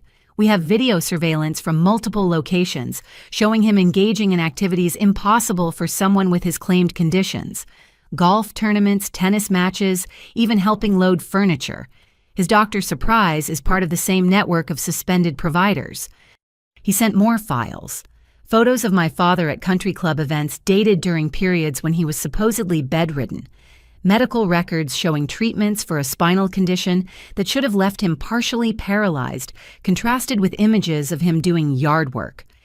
The disability payments alone constitute federal fraud, Jeffries explained. But using that fake disability to enhance insurance claims, that escalates everything. We're talking about organized crime, not simple fraud. What happens now? That's partly up to you. As the primary victim whose identity was stolen, you can file a qui tam lawsuit under the False Claims Act. Essentially, you sue on behalf of the government to recover fraudulent payments. You could receive up to 30% of what's recovered. 30% of $1.4 million, plus penalties and interest. The government typically triples damages in healthcare fraud cases. You could be looking at over $1 million in whistleblower compensation. Patricia whistled low. That's on top of recovering your inheritance. Separate matter entirely, Jeffries confirmed. This is compensation for exposing fraud that would have continued indefinitely without your cooperation. What do you need from me? Everything. Medical records, bank statements, correspondence with your parents about health issues. Anytime they mentioned your treatments or asked for health-related money. We're building a federal case and you're our star witness. I spent the next 3 hours on the phone with Jeffries and his team providing information and authorizations. Each revelation deepened the picture of systematic fraud that made their inheritance theft look almost amateur by comparison. "One more thing," Jeffries said as we wrapped up. "We've been coordinating with other agencies. Your parents are already facing state charges, but this brings in federal healthcare fraud, mail fraud, wire fraud, and identity theft, each carrying significant prison time." "How significant?" "Healthcare fraud alone can be 20 years per count. They're looking at hundreds of counts. Life in prison isn't hyperbole anymore, it's likely." After hanging up, I sat in stunned silence. Patricia made tea while I processed this new betrayal. They hadn't just stolen my money, they'd stolen my identity, my good health record, my clean insurance history. If I'd ever needed serious medical care, I might have been denied coverage because of their fraudulent claims. "You know what bothers me most?" I said, finally. "The planning this required. They had to consciously decide to commit fraud using their daughter's identity. That's not desperation, that's malice." "Greed," Patricia corrected gently. "Pure sociopathic greed. They saw you as a resource to exploit, not a daughter to protect." My phone rang Richardson calling with updates. I briefed him on the insurance investigation, and I could hear his sharp intake of breath. "This changes our entire strategy," he said. "Healthcare fraud at this scale with federal implications. Your parents just went from facing 20 years to facing forever. And the compensation available to you as a whistleblower, that's life-changing money on top of inheritance recovery." "It was never about the money," I said quietly. "It was about the truth." "I know, but the money helps you rebuild what they stole. Not just funds, but opportunities. You can go back to school, start a business, help other victims. Consider it justice with compound interest." That evening, as I organized medical fraud evidence to send to prosecutors, I found myself thinking about the sheer scope of my parents' crimes. Every aspect of their lives had been built on deception. Every relationship transactional, every interaction calculated for maximum exploitation. The parents who'd raised me were master criminals hiding behind suburban respectability. The mother who'd kissed my scraped knees had used my blood type to fake medical conditions. The father who'd taught me to ride a bike had claimed to be wheelchair-bound while cycling regularly himself. Nathan calling from jail had left another voicemail I didn't listen to but had transcribed, "Mel, the prescriptions weren't my idea. Mom and Dad made me pick them up. Said it was for legitimate pain management. How was I supposed to know I'm a victim too? Always the victim, never responsible." Even now, facing federal drug charges added to his financial crimes, Nathan couldn't admit his role. The golden child raised to believe consequences were for other people, now drowning in accountability he'd never learned to handle. But something Richardson said stuck with me. The money from whistleblowing and inheritance recovery wasn't just compensation, it was opportunity. Opportunity to help cousins still struggling with student loans from stolen college funds. Opportunity to support elder fraud victims like Dorothy's family. Opportunity to ensure no family member ever stayed silent about abuse for financial reasons again. My parents had spent decades destroying lives for profit. Maybe I could spend the next decades rebuilding them. The thought brought the first genuine smile I'd felt in weeks. Poetic justice at its finest, using the proceeds of exposing their crimes to heal the wounds they'd inflicted. I pulled out a notebook and started making lists. Cousin Michael's student loans, Jennifer's daughter's college tuition, a fund for family members afraid to speak up about exploitation, maybe even a foundation supporting healthcare fraud victims, ensuring others didn't suffer in silence like I almost had. My parents had taught me one valuable lesson through their negative example. Money was just a tool. They'd used it for destruction. I'd use it for restoration. The termites had been exposed, the damage cataloged. Now it was time to rebuild not just my own life, but all the lives they'd touched with their poisonous greed. And unlike their legacy of theft and lies, mine would be one of truth, justice, and genuine family support. The kind of family we all deserved, but had been denied by those who saw blood relations as just another opportunity for exploitation. The federal courthouse in downtown looked imposing even on a sunny Tuesday morning. I'd been called as a witness for Nathan's bail hearing, though Richardson advised I was under no obligation to help the brother who'd spent years living off my stolen inheritance. Still, morbid curiosity won. I needed to see what remained of the golden child my parents had created. Nathan entered in an orange jumpsuit shackled at wrists and ankles, his designer lifestyle replaced by federal detention reality. The man who'd swanned through European capitals on my grandmother's money now shuffled like the common criminal he'd always been. When our eyes met, his expression cycled through shame, anger, and finally settled on his default calculated manipulation. Agent Santos sat beside me in the gallery.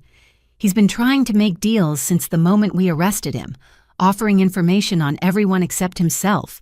Classic narcissist behavior.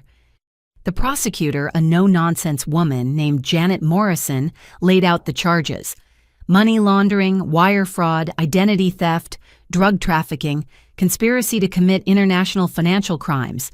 Each count carried decades in prison. Your Honor. Nathan's public defender argued, my client is a victim of family manipulation, raised by parents who taught him that crime was simply creative financing. He needs treatment, not incarceration. Morrison's response was swift.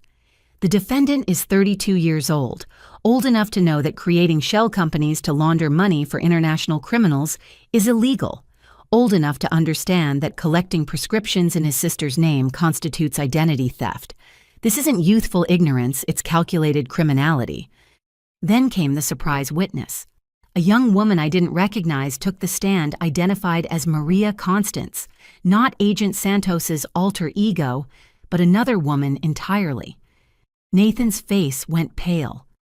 State your relationship to the defendant, Morrison instructed. I was his fiancée, until I discovered he'd stolen my identity, maxed out credit cards in my name, and used my grandmother's death certificate to claim life insurance benefits. My stomach turned. Even knowing Nathan's nature, this shocked me. Maria continued, her voice steady despite visible emotion. Nathan told me he was a successful investment banker, said his family owned companies across Europe. I believed him until creditors started calling. $47,000 in debt I never accumulated. When did you discover the fraud? When I was denied a mortgage because my credit was destroyed. Nathan had been living a double life with me in Barcelona, with another woman in Prague, possibly others, each relationship funded by identity theft. The judge reviewed documents Maria had provided, forged signatures, fake companies, listing her as CEO loan applications she'd never seen. The scope of Nathan's personal fraud empire was staggering. There's more, Maria said quietly. I'm 3 months pregnant. When I told Nathan, he tried to convince me to claim the baby wasn't his, said his family situation was too complicated for a child. Now I understand he couldn't risk a DNA test exposing his other families. Other families, the judge leaned forward. Morrison presented evidence that made the courtroom gasp. Nathan had children in 3 countries, each mother told she was his only love, each relationship funded by fraud. Child support payments made with stolen money, promises of marriage backed by forged financial documents. The defendant has created a web of deception spanning continents, Morrison summarized. He's not just a flight risk, he's a ghost risk capable of disappearing into any of his false identities. Nathan's lawyer tried damage control. My client is willing to cooperate fully with authorities. He has information about larger criminal organizations, information he gained by actively participating in those organizations. Morrison interrupted. He's not a whistleblower. He's a co-conspirator trying to trade up. The judge called a recess. In the hallway, Maria approached me, tears streaming down her face. I'm sorry, she said. I know he's your brother, but people need to know what he is. He's not my brother, I said firmly. Brothers don't steal from family. Don't destroy lives for sport. Whatever DNA we share doesn't make us family. She showed me photos on her phone Nathan with different women in different cities playing the devoted boyfriend while building his house of cards. The man had inherited our parents' worst traits and amplified them into international criminality. "The baby," Maria said quietly. "I'm keeping it, despite everything. But I wanted to ask, will you help me understand his family's medical history? For the child's sake." "There's a lot of mental illness," I said honestly. "Narcissism, sociopathy, complete inability to feel genuine remorse. Your child will need watching for those traits." Agent Santos joined us. "Ms. Constance's testimony is crucial, but there's more. Nathan's been busy in detention, making calls, sending messages through other inmates. We intercepted communications suggesting he has hidden assets your parents don't know about." Back in court, the evidence mounted. Nathan had skimmed from his parents' theft, creating his own secret accounts. While they funded his lifestyle, he'd been stockpiling stolen funds in cryptocurrency offshore accounts, hidden investments. "Classic parasite behavior," the prosecutor explained. "Feeding off the host while preparing for its eventual death. He knew your parents' scheme would eventually collapse, so he prepared his own escape route." Nathan's attorney made one last play. "My client wishes to make a statement." Nathan stood his practiced charm flickering to life. "Your Honor, I admit I made mistakes, but everything I did was because of how I was raised. My parents, Robert and Linda, taught me that family wealth was meant to be shared creatively. That traditional employment was for people without vision. I was a child shaped by criminals. How could I have known better?" "You could have known better," the judge said coldly, "by observing your sister, raised in the same household, exposed to the same influences, yet she chose honesty. Your argument insults everyone who rises above difficult circumstances." Bail was denied. Nathan would remain in federal custody pending trial, facing potential life imprisonment for the scope of his crimes. As marshals prepared to lead him out, he caught my eye one last time. "Melody," he called out. "Tell them I'm sorry I never meant for it to go this far." I stood to leave without responding, but his next words stopped me. "The Zurich account, November 15, 2019, Mom's maiden name. There's still time." Security moved to silence him, but the damage was done. He just revealed another hidden asset in open court, trying to bargain with stolen money until the very end.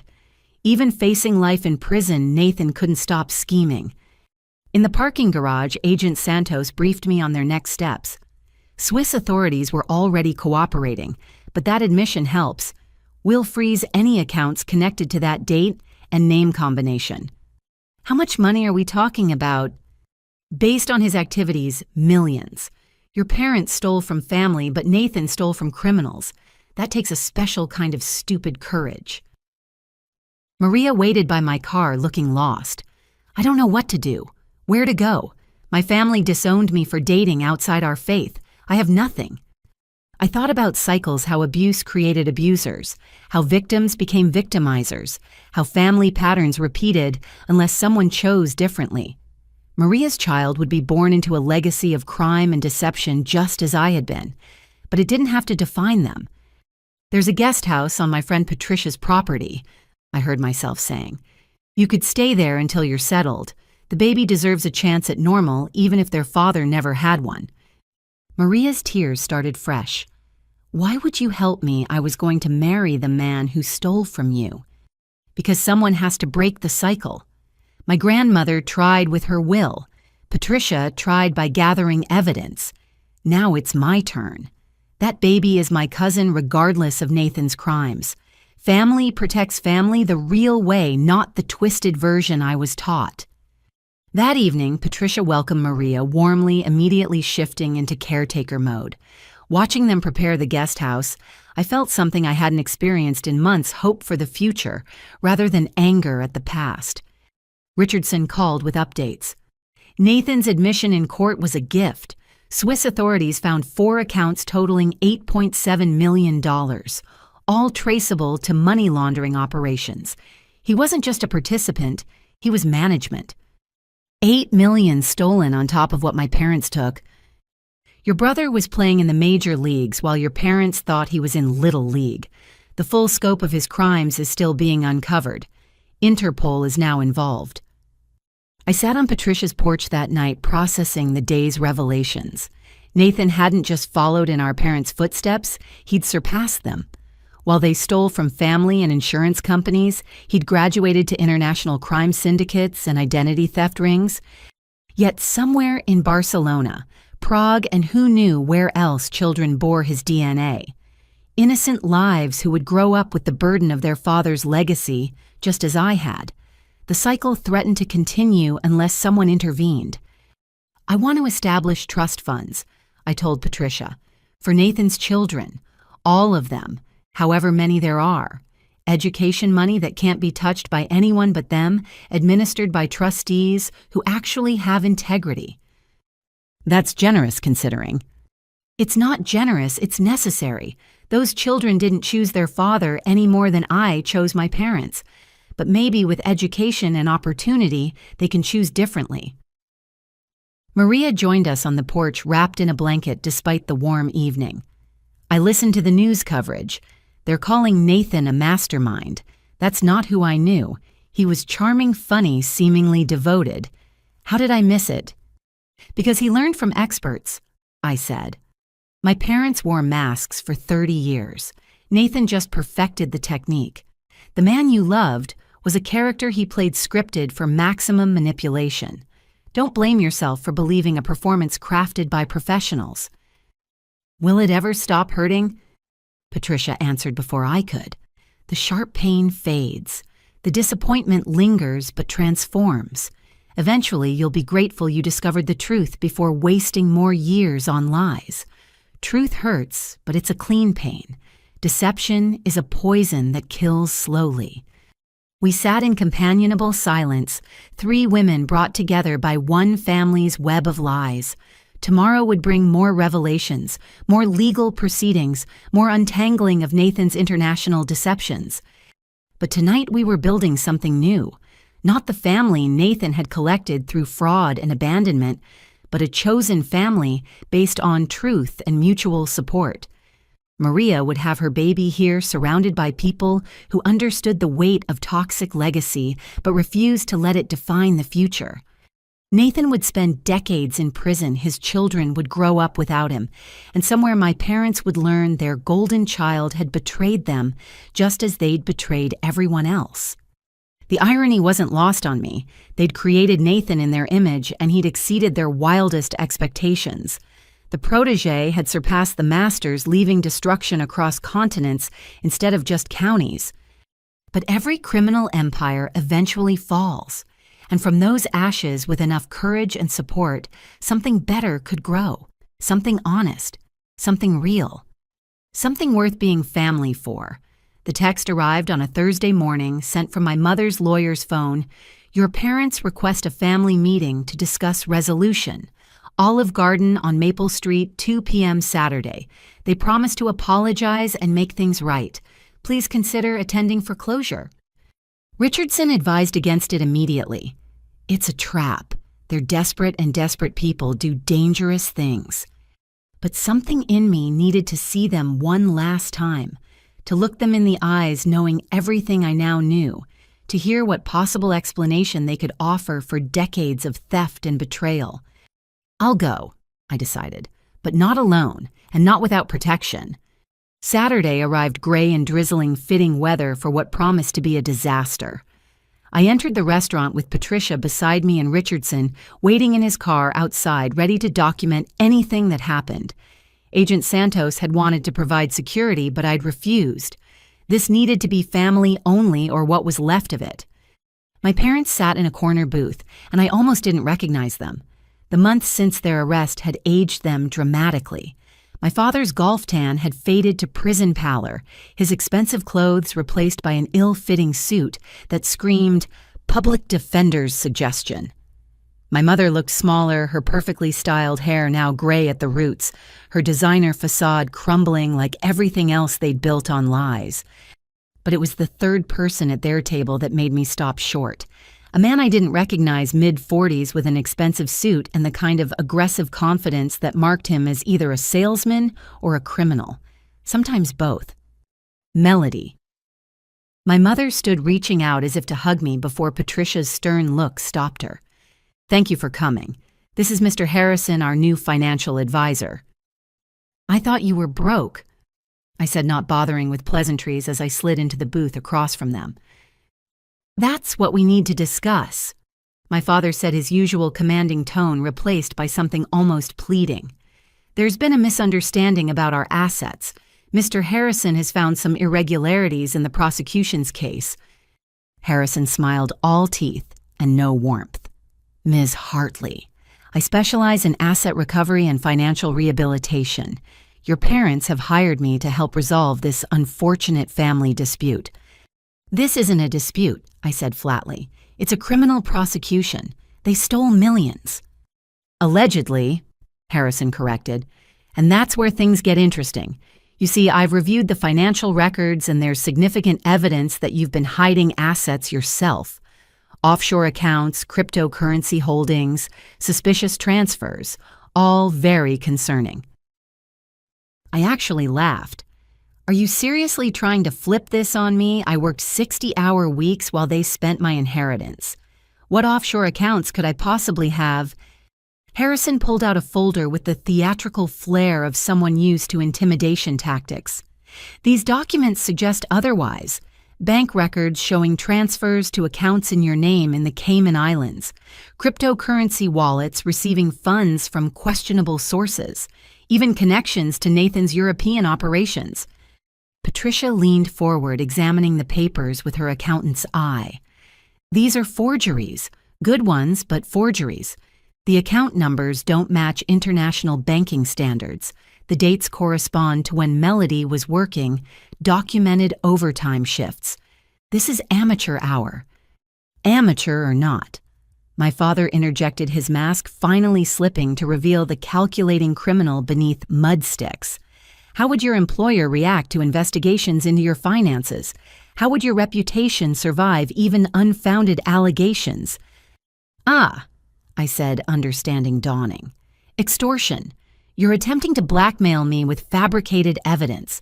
Did you really think this would work?" My mother's tears started then, but they looked rehearsed. "We just want our family back together. Why are you being so cruel? We made mistakes. Yes, but sending us to prison. Your own parents. The parents who stole my inheritance, who sabotaged my education, who committed identity theft and healthcare fraud using my name, those parents. We were trying to protect you." She raised her voice, drawing stares from nearby diners. "You don't understand the pressure we were under, the debts, the obligations, the country club memberships, the European vacations, the luxury cars." I pulled out my phone showing photos Richardson had provided of their purchases over the years. Which of these were survival necessities? Harrison tried to regain control. "Let's focus on solutions. Your parents are willing to admit to mismanaging some funds. In exchange for dropping criminal charges, they'll agree to a payment plan, small monthly amounts that won't impact their retirement." "Their retirement funded by my stolen inheritance. Or," Harrison's voice turned harder, "we proceed with our countersuit. Financial abuse of elderly parents, harassment, defamation. Your parents' connections in this community run deep. Judges, prosecutors, business leaders who've known them for decades. Do you really want to test their influence?" Patricia snorted. "Their influence? You mean the country club that expelled them, the church that banned them, the business partners currently testifying against them? That influence—" "We still have friends," my father said darkly. "People who owe us favors. People who understand that sometimes children turn against their parents out of greed." "Like Nathan turned against you?" I asked quietly. The silence that followed was deafening. My parents exchanged glances and Harrison shifted uncomfortably. "What do you mean?" My mother's voice was barely a whisper. "You don't know Nathan's been stealing from you for years, skimming from your theft to fund his own criminal empire. The student who surpassed the teachers. He has millions hidden in accounts you never knew existed." "You're lying," my father said, but uncertainty flickered in his eyes. "Zurich account, November 15th, 2019, your maiden name, Mom. He announced it in federal court. $8.7 million he stole while you were stealing for him. The son you created in your image perfected your techniques." My mother's rehearsed tears became real. "That's impossible. Nathan would never would steal from family lie to people who loved him. Use trust as a weapon. I wonder where he learned those values." Harrison stood abruptly. "This meeting is over. My clients attempted reconciliation in good faith. Your refusal will be noted in court." "Good faith?" I stood too, Patricia beside me. "You mean this attempted extortion? The forged documents, the threats about mysterious connections. Please do note it in court. In fact," I pulled out my phone, ending the recording I'd started the moment we sat down. "Everything's been recorded. Legal in this state as long as one party knows. That would be me." Harrison's face went pale. My parents looked between us, realization dawning that their final gambit had failed spectacularly. "You recorded us?" My mother's shock seemed genuine for the first time all afternoon. "I learned from the best," I said. "Document everything, trust. No one family means nothing when money's involved. Aren't those the values you taught me?" My father's mask finally shattered completely. "You sanctimonious little—" He caught himself aware of other diners and the recording. "We gave you everything. Fed you, clothed you, put a roof over your head. With my grandmother's money. Let's be very clear, you gave me nothing that wasn't already mine. You stole my inheritance and used a fraction of it to meet your legal obligations as parents. That's not generosity. That's embezzlement with extra steps." "Mr. Harrison," Patricia addressed the lawyer, "I assume you have a license you'd like to keep. Participating in extortion and fraud would endanger that. You might want to reconsider your client list." Harrison grabbed his briefcase and fled without another word, leaving my parents alone in their corner booth, looking smaller and older than I'd ever seen them. "Is it true," my mother asked quietly, "about Nathan, the millions?" "Every word. While you thought you were controlling him with money, he was building his own criminal network. The protege surpassed you in every way. International crime instead of local. Millions instead of thousands. He even stole from the criminals he worked with, something you were never brave or stupid enough to attempt." "We need that money," my father said desperately. "For lawyers, for survival. You have to help us recover it." The audacity stunned even me. Help you. Help you recover money that Nathan stole from his criminal enterprises, funded by money you stole from me. "You're still our daughter," my mother pleaded. "That has to mean something." "It does mean something. It means I spent 28 years believing love was conditional on compliance. It means I nearly destroyed my health working to support your lies. It means I'll need therapy for decades to undo the damage you called parenting." I turned to leave, but my father's next words stopped me cold. "Your biological father wanted to abort you. We saved your life. You owe us everything." Patricia gasped. Even the nearby diners who'd been pretending not to eavesdrop went silent. I turned back slowly. Marcus Webb wanted to take responsibility. You threatened to destroy his medical career unless he paid you to disappear. I have the letters, the bank records, the proof. You sold access to me like I was property. So yes, I owe you something, the justice you've earned. You'll regret this," my father said, his voice low and venomous. "When you're alone with your money and your righteousness, you'll regret losing your family. I lost my family the day you chose greed over love. I'm just making it official." As we walked out, leaving them in their booth, surrounded by cold breadsticks and shattered manipulation, my mother called out one last time, "Melody, please, we're sorry." I didn't turn around. Some apologies come too late, weighted with too much theft and deception to ever balance the scales. In the parking lot, Richardson was already on the phone with prosecutors. Yes, recorded extortion attempts and harassment. New charges to add to the pile. How did I do? I asked, suddenly exhausted. Like someone who's found their strength, Patricia said proudly. They threw everything at you. Guilt threats, fake evidence, emotional manipulation, and you didn't bend. Harrison's going to have a bad week, Richardson added with satisfaction. The Bar Association frowns on lawyers who participate in extortion schemes. Your parents just lost their last competent defender. That evening, safe in Patricia's living room, I listened to the recording again.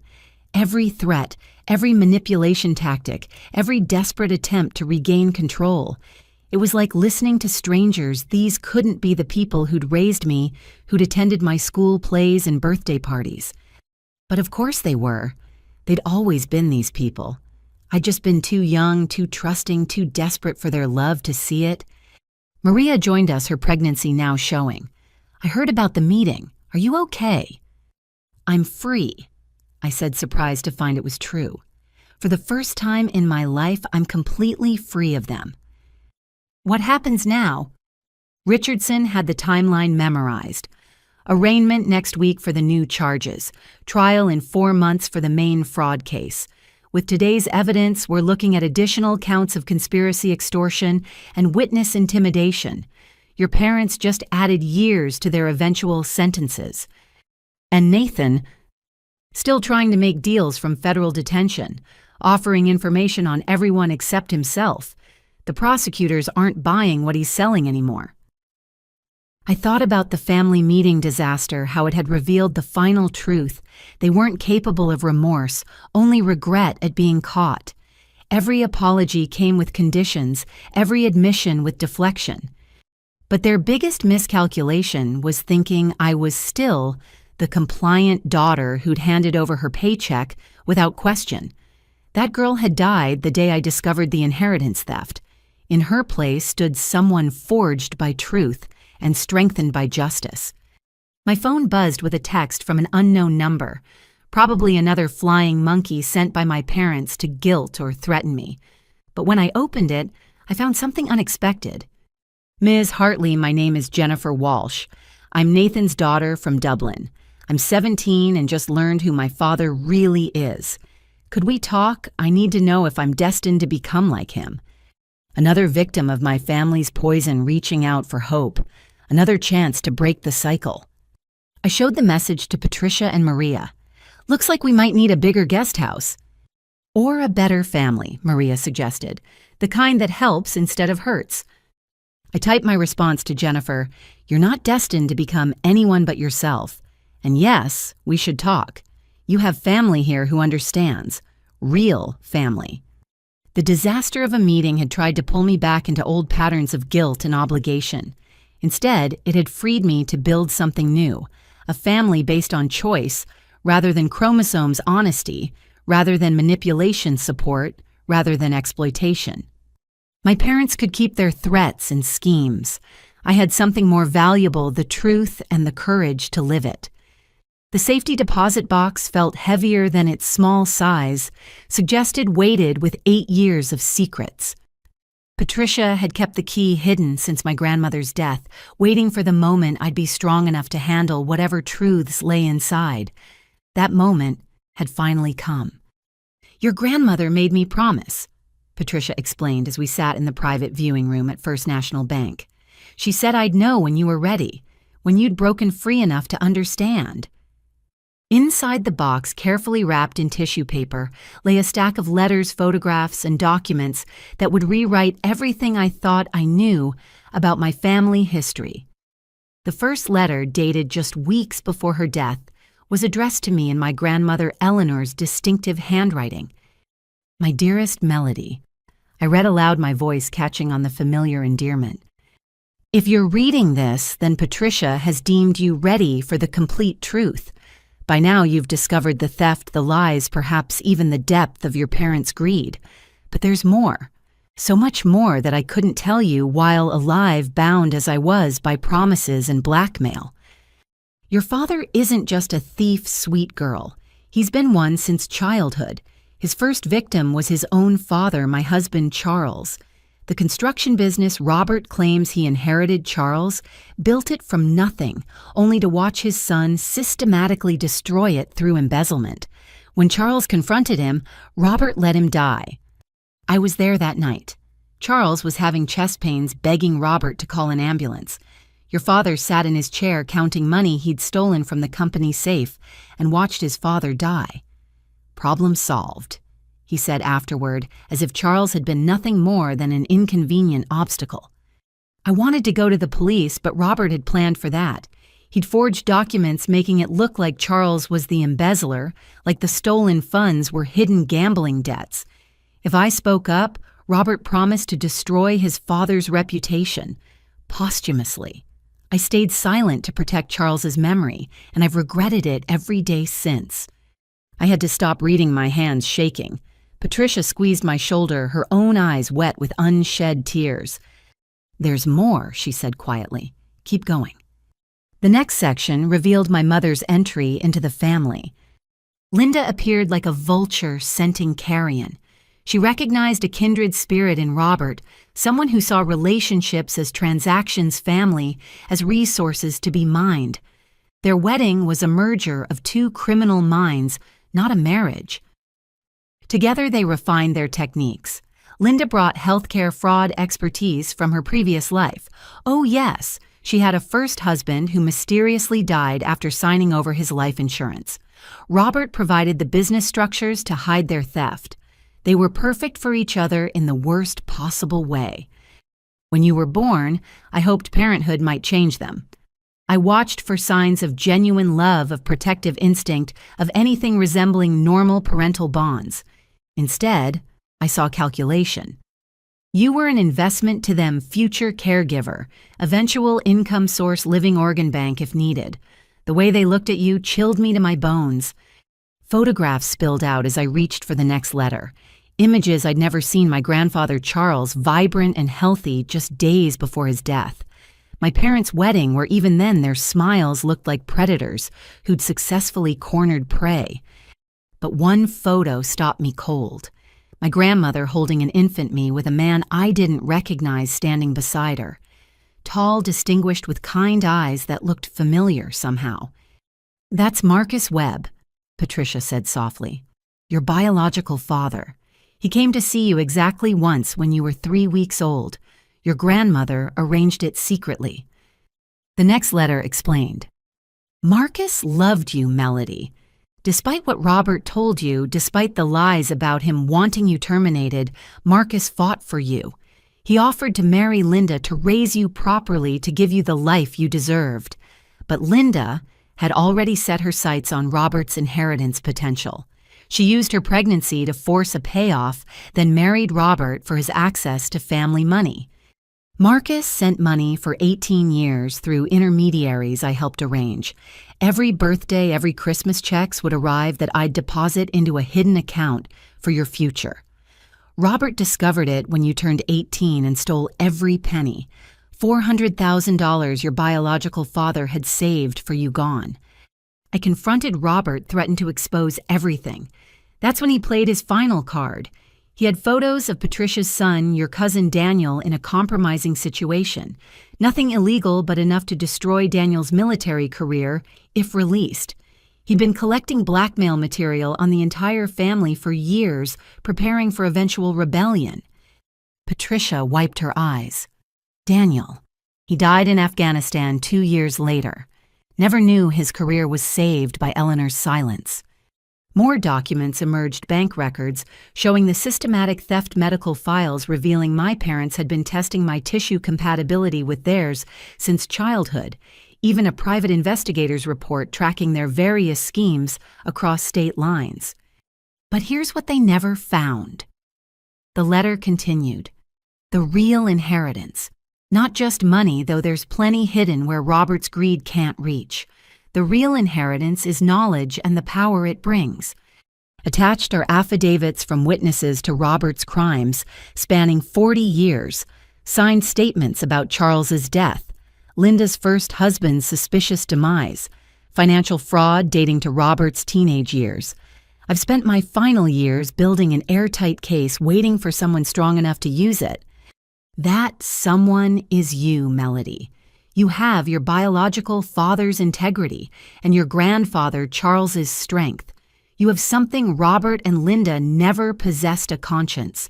Use these documents to stop them permanently, not for revenge, but for justice, for all their victims who can't speak for themselves. The second trust Patricia mentioned, it's not just money, it's a foundation. The Eleanor Sanders Foundation for Fraud Victims, fully funded, legally established, waiting for someone with the courage to activate it and help others escape what you've endured. Your parents will paint me as bitter, senile, vindictive. Let them. The evidence speaks louder than their lies ever could. I'm gone now, beyond their reach, finally free to tell the truth through you. I love you, my darling girl. I'm sorry I couldn't protect you better in life, but perhaps these tools will help you protect yourself and others in death. All my love, Grandma Eleanor. The silence in the room felt sacred. I spread the evidence across the table. Photos, affidavits, reports, medical records, financial documents, 40 years of crimes meticulously documented by a woman who'd been forced to watch evil flourish in her own family. The medical compatibility testing, I said, voice hollow. They were preparing to harvest my organs if needed. Patricia nodded grimly.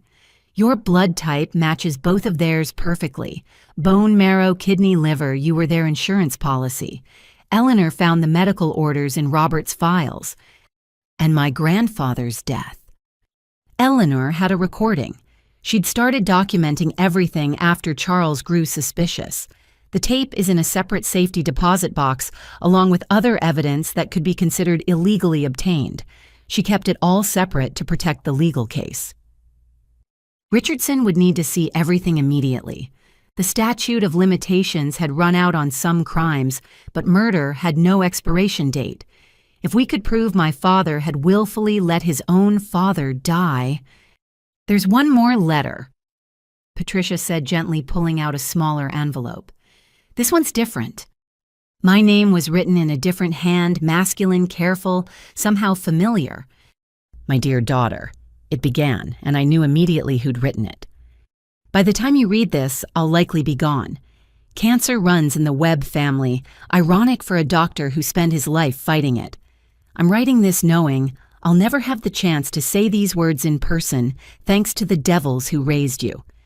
I want you to know that not a day passed without thoughts of you. I have a box of unsent letters, birthday cards never mailed, graduation congratulations never delivered. Your mother, Linda, made it clear that any contact would result in your destruction.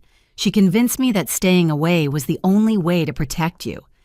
I was a coward. I let money substitute for presence checks, replace hugs, financial support stand in for the father you deserved. I told myself it was noble sacrifice, but really I was afraid. Afraid of Robert's threats, afraid of Linda's vindictiveness, afraid of disrupting whatever happiness you might have found. Eleanor sent me photos when she could. I watched you grow from afar, saw you graduate high school with honors despite their sabotage, saw you working yourself to exhaustion to support their greed, saw you becoming the remarkable woman I always knew you'd be. The truth about your conception isn't pretty. Linda targeted me specifically, wealthy doctor, married but vulnerable, foolish enough to believe her lies about leaving an abusive relationship. When she revealed her pregnancy, I offered everything. Divorce. My wife, marry her, raise you properly. She laughed and named her price. $1 million to disappear, or she'd claim assault, destroy my career, ensure I never practiced medicine again. I paid. God help me, I paid to lose you. Then watched her marry Robert 6 months later and claim you were premature.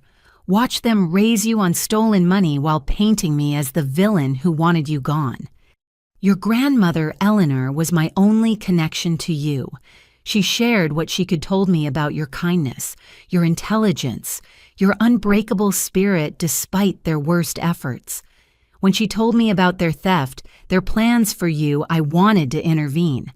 But I was already dying, and what could a ghost offer against living monsters? So I offer this instead, the truth. You were conceived in deception, but you were loved from the first moment I knew of you. Every choice I made, wrong as they were, came from love and the desperate desire to protect you from the people I'd inadvertently delivered you to. Don't let their poison define you. You are not their lies or my cowardice. You are your own person with your own worth that no amount of money can measure. The inheritance I left through Eleanor is just money.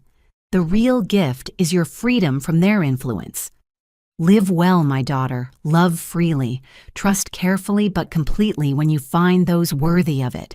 Build the family you deserved but never had. And know that somewhere beyond this life, a flawed man who failed as your father loves you still. Forever your devoted Marcus Webb. I sat in that bank room surrounded by evidence of multi-generational crime, holding a letter from the father I'd never known, and felt something fundamental shift inside me. The last piece of the puzzle had fallen into place, revealing a picture more horrible and more hopeful than I'd imagined. He loved me, I whispered, clutching the letter.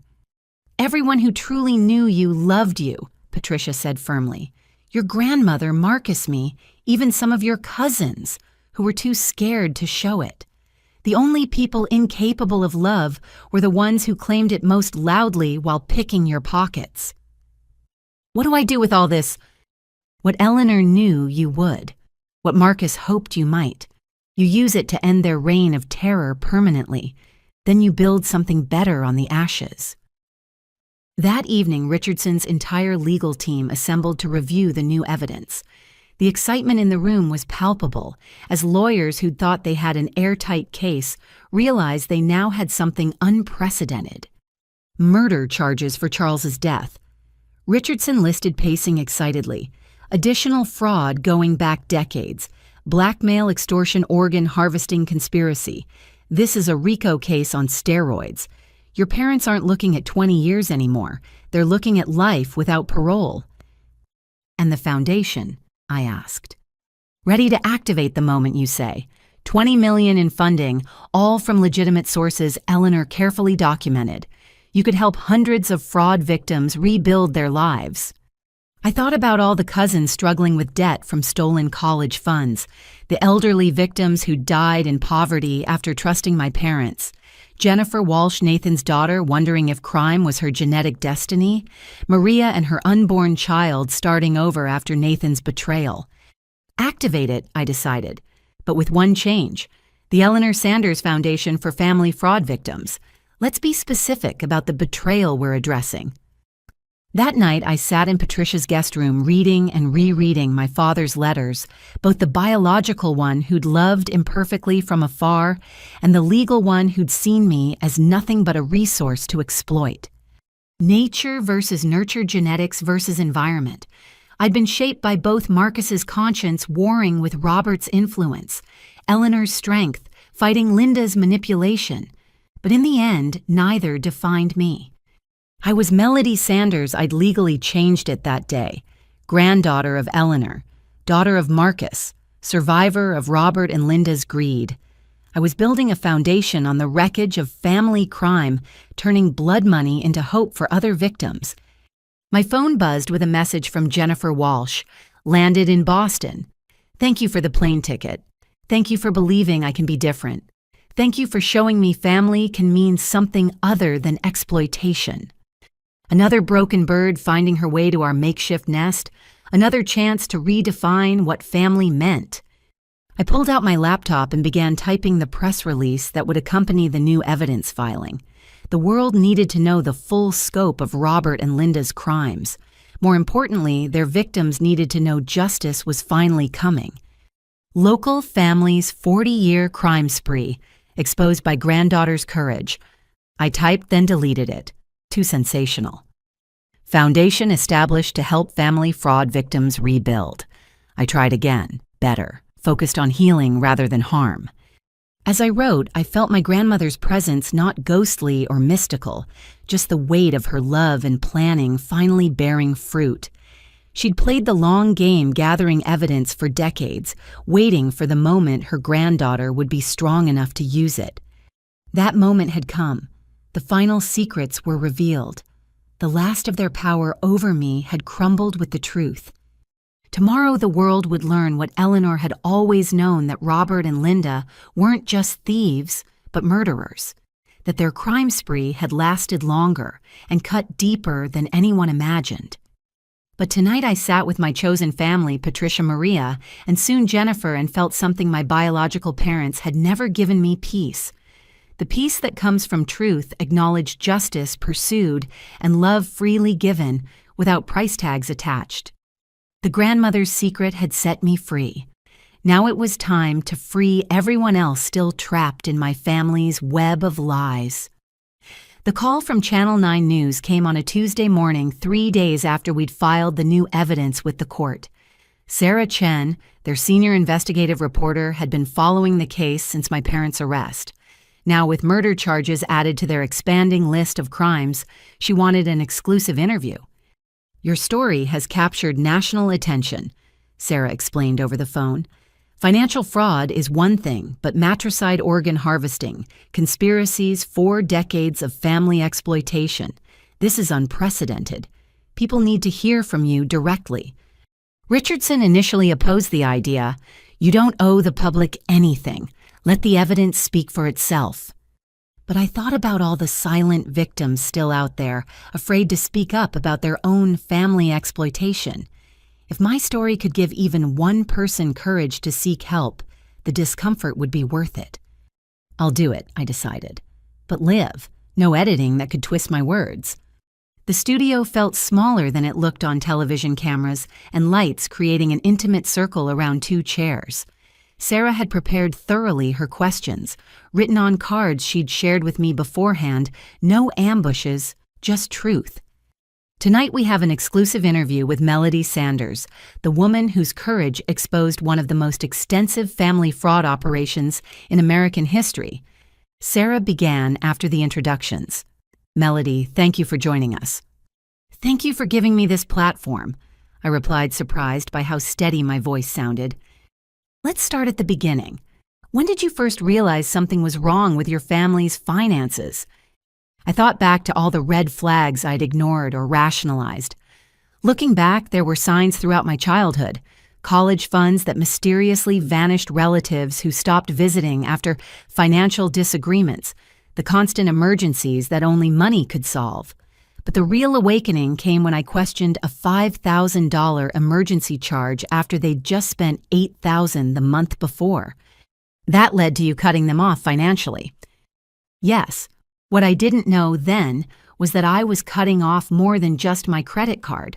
I was severing their access to millions in stolen inheritance, fraudulent insurance claims, and money they'd taken from dozens of family members over 4 decades. Sarah leaned forward. "The murder charge has shocked everyone. Can you tell us about your grandfather?" I'd prepared for this question, but it still hurt to answer. Charles Sanders built a successful construction company from nothing. According to the evidence my grandmother secretly compiled, my father systemically embezzled from that company while Charles was alive. When my grandfather confronted him, my father watched him have a heart attack and refused to call for help. He let his own father die to avoid exposure. Your grandmother knew this. She witnessed it. But my father had already prepared blackmail material on other family members. She stayed silent to protect them while secretly documenting everything.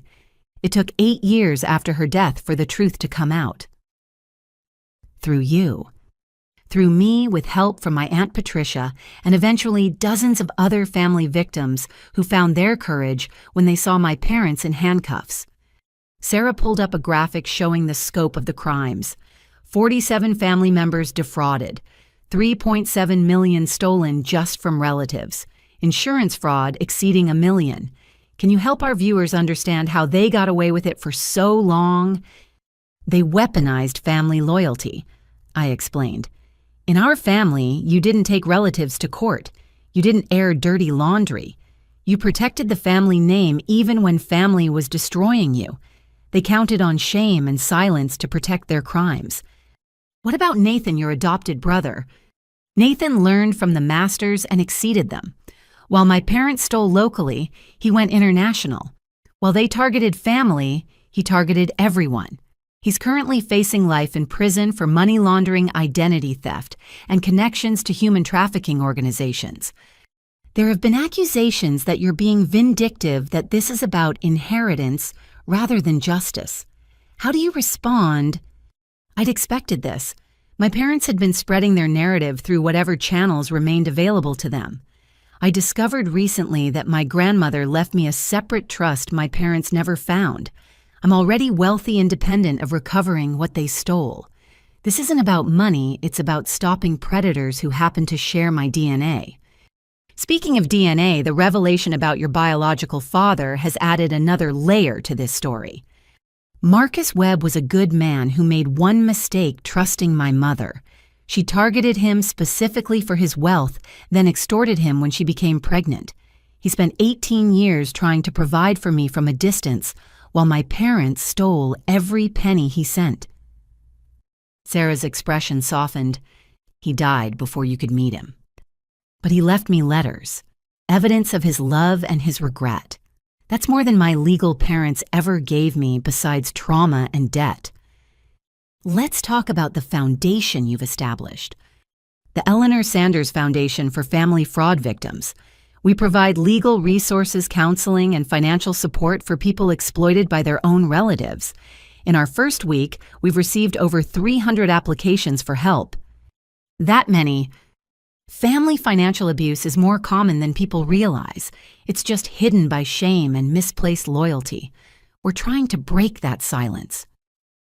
The interview had been going smoothly until Sarah checked her phone during a commercial break. Her expression shifted to concern. Melody, we're going to go off script here. Your mother is on our call-in line claiming she has information that will change everything. Our producers have verified it's really her. Are you willing to take the call? My stomach dropped, but I nodded. This was live television showing fear would only give her power. Linda Hartley. Sarah announced as the call connected. You're on with your daughter. She's not my daughter. My mother's voice crackled through the speakers, sharp with venom. A daughter doesn't destroy her family for money. Mrs. Hartley. Sarah interjected. You're currently facing life in prison for murder, fraud, and conspiracy. Are you sure you want to make statements on live television? I want the world to know the truth about Melody, about how she planned this for years, about the secret recordings she made as a teenager, about the journal where she fantasized about our deaths and inheriting everything. I almost laughed at the desperation. Mom, I was working 2 jobs as a teenager to help pay your fake bills. When would I have had time to plan your downfall? You were always calculating, always watching, just like your biological father, cold, unnatural.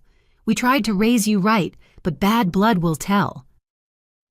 Mrs. Hartley. Sarah interrupted. Are you admitting to the charges against you? I'm admitting we made mistakes trying to manage an ungrateful daughter's inheritance, but murder organ harvesting. These are fantasies created by a vindictive child who resented Nathan getting attention. So you deny letting your father-in-law die? Robert's father was old and sick. His death was natural, no matter what lies Eleanor told. That woman hated me from day one, poisoned Melody against us. This whole thing is Eleanor's revenge from beyond the grave. I found my voice. Mom, there's a recording. Grandma recorded Dad admitting what he did. The prosecutors have it. Your lies won't work anymore. Silence on the line. Then a sound I'd never heard before, my mother laughing. Not her practiced social laugh or her manipulative tears through laughter combination. This was unhinged, bitter final. You stupid girl. You think you've won? You've lost everything. Family, heritage, identity. You'll die alone with your money, just like Eleanor, just like Marcus. The Sanders curse all that wealth. No one to love you for anything but your bank account. I'd rather be alone with integrity than surrounded by thieves pretending to love me. Thieves, we're your parents. We gave you life. No, I said firmly. Marcus and Linda gave me life. You and Robert gave me trauma. There's a difference. The line went dead. My mother had hung up, but the damage was done, or so she thought. Sarah turned back to me, professional concern evident. "Are you okay?" "I'm fine. That was actually helpful. She just admitted on live television to mismanaging my inheritance. Her lawyer is probably having a heart attack right now." "One final question," Sarah said as our time wound down. "What would you say to other people trapped in similar situations with their families?" I looked directly into the camera, thinking of all the silent victims watching. Document everything. Find allies. There are always other family members who know the truth but are too scared to speak. Don't let misplaced loyalty keep you funding someone else's crimes. And remember, DNA doesn't make family. Love, respect, and honesty make family. If your relatives don't provide those, they're just genetic strangers who happen to know your childhood nicknames. Melody Sanders, thank you for your courage in sharing this story. As the cameras shut off and studio lights dimmed, Sarah shook my hand warmly. That was powerful. Your mother's call, especially, she just gave prosecutors gift-wrapped evidence. She always did have more ego than sense, I admitted. My phone exploded with messages as I left the studio. Richardson was ecstatic about my mother's admissions. Patricia proud of my composure. Cousins grateful for the public validation of their experiences. But the most meaningful message came from a number I didn't recognize. "Ms. Sanders, I just watched your interview. I'm 73 years old and my son has been draining my retirement while telling me it's for his children's medical bills. His children are healthy, I know, because I see them. Your courage has given me strength. Tomorrow, I'm calling a lawyer. Thank you for showing me it's not too late to fight back. Dorothy Kim." One person. If the interview had helped just one person, the public exposure was worth it. That evening, the story went viral. Family fraud survivor began trending. My inbox filled with stories from around the world, adult children exploited by parents, elderly parents, drained by adult children, siblings stealing from siblings. The scope of family financial abuse was staggering, but so was the courage of victims finally speaking up. Maria, now heavily pregnant, watched the replay with Patricia and me. "Your mother sounded completely unhinged," she observed, like she couldn't believe her manipulation wasn't working. "Narcissists often break when their victim supply is cut off," Patricia explained. "Linda just experienced narcissistic collapse on national television. The mask didn't just slip, it shattered." The foundation's website crashed from traffic. Volunteers worked through the night to restore service and process the flood of applications for help. By morning, we'd received donations totaling $2 million from viewers moved by the story. "We'll need a bigger office," Patricia noted, scrolling through offers of pro bono legal help from firms across the country. "Maybe a full-time staff. We'll need therapists, too," I added, reading heartbreaking stories from victims. Legal help is just the first step. People need counseling to understand they didn't cause this, didn't deserve it. The next morning brought unexpected consequences. 3 of my parents' former victims, elderly people they'd scammed over the years, came forward publicly. The district attorney announced additional charges. The FBI revealed connections between my father's shell companies and larger criminal networks. "Your interview broke the dam," Richardson explained during our morning briefing. "Victims who were ashamed are now angry. Criminals who felt protected by family silence are scrambling. You've started something bigger than just your own case." But the best moment came that afternoon. Jennifer Walsh. Nathan's daughter from Dublin arrived at Patricia's house, looking nervous but determined. She'd watched the interview from the airport, waiting for her connecting flight. "I saw you on the news," she said shyly. "You looked so strong, not like someone who'd been hurt, but like someone who'd healed. Is that possible? Can people like us actually heal from people like them?" I hugged her, this stranger who shared my burden of criminal DNA and broken trust. Not only is it possible, it's inevitable if we choose it. Healing isn't about forgetting what they did. It's about not letting it define what we become. That night, as our makeshift family gathered for dinner, Patricia, Maria, Jennifer, and several cousins who'd started visiting regularly, I thought about my mother's curse. that I'd die alone, unloved, just another wealthy Sanders, isolated by money. Looking around the table at faces united by shared pain but bonded by chosen love, I realized how wrong she was. I hadn't lost family by exposing crimes, I'd gained it by choosing truth. Every person at this table had rejected comfortable lies for difficult honesty. That made us more family than blood ever could. The public revelation had stripped away the last of my parents' power. No more secrets to expose, no more shame to weaponize. Just truth, bright and cleansing as disinfectant, killing the bacteria of family fraud one story at a time. My phone buzzed with another message from a viewer ready to confront their own family exploitation. Another crack in the wall of silence that protected predators with shared DNA. The revolution hadn't started with handcuffs or legal documents. It had started with a single word, no. No more money, no more enabling, no more silence. Now that revolution was spreading one brave victim at a time.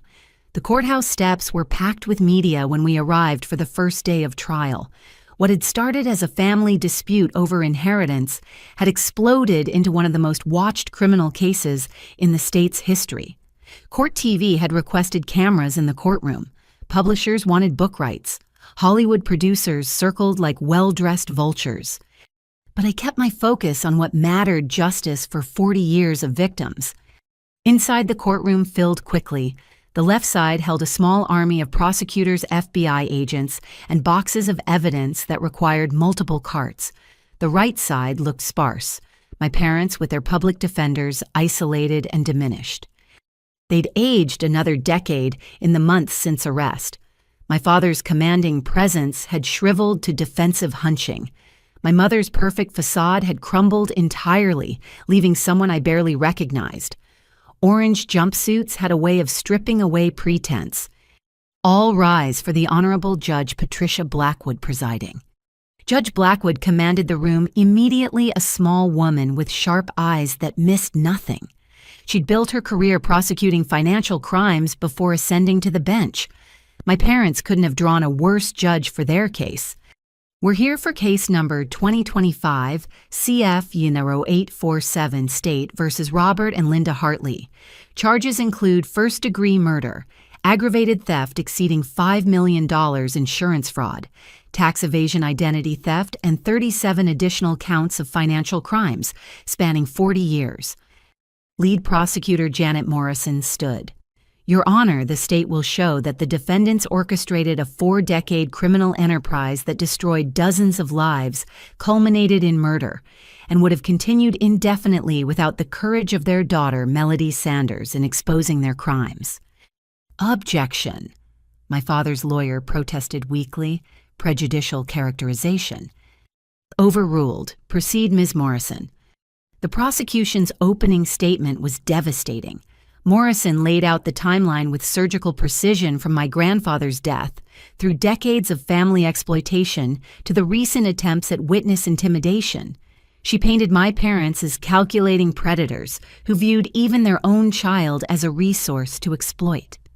The evidence will show, Morrison continued, that Robert Hartley watched his father die rather than risk exposure of his embezzlement, that Linda Hartley has been running insurance scams since before she met Robert, that together they created a criminal partnership that viewed family members not as loved ones to protect, but as victims to exploit. Their own daughter was tissue-typed at birth, not for her health, but as a potential organ donor. Ladies and gentlemen, these are not parents who made mistakes. These are criminals who happen to have children. The defense's opening was painful to watch. My father's lawyer, an overwhelmed public defender named Carl Hutchins, tried to paint them as misunderstood money managers who'd made poor decisions under pressure. The defense will show that Robert and Linda Hartley, while perhaps guilty of financial mismanagement, were trying to preserve family wealth for future generations. What the prosecution calls theft, we call complicated family finances. What they call murder, we call a tragic but natural death of an elderly man with heart disease. Even Hutchins didn't seem to believe his own words. The prosecution's first witness was Aunt Patricia. She took the stand with 8 boxes of evidence she'd compiled over decades, each document tagged and organized with her accountant's precision. Ms. Sullivan. Morrison began, "How long have you been documenting your brother's financial crimes?" 23 years, Patricia answered clearly, "since he stole my son Daniel's college fund and tried to blame it on bad investments." "Objection," Hutchins called. "Relevance." "Your Honor." Morrison responded, "Establishing pattern of behavior is crucial to proving ongoing criminal enterprise." "I'll allow it. Continue."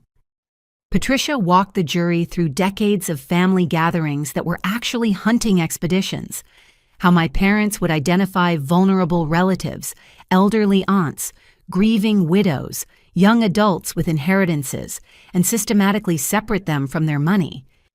"They had a system," Patricia explained. "Linda would provide the emotional manipulation, the tears, and health crises. Robert would offer to help manage the money.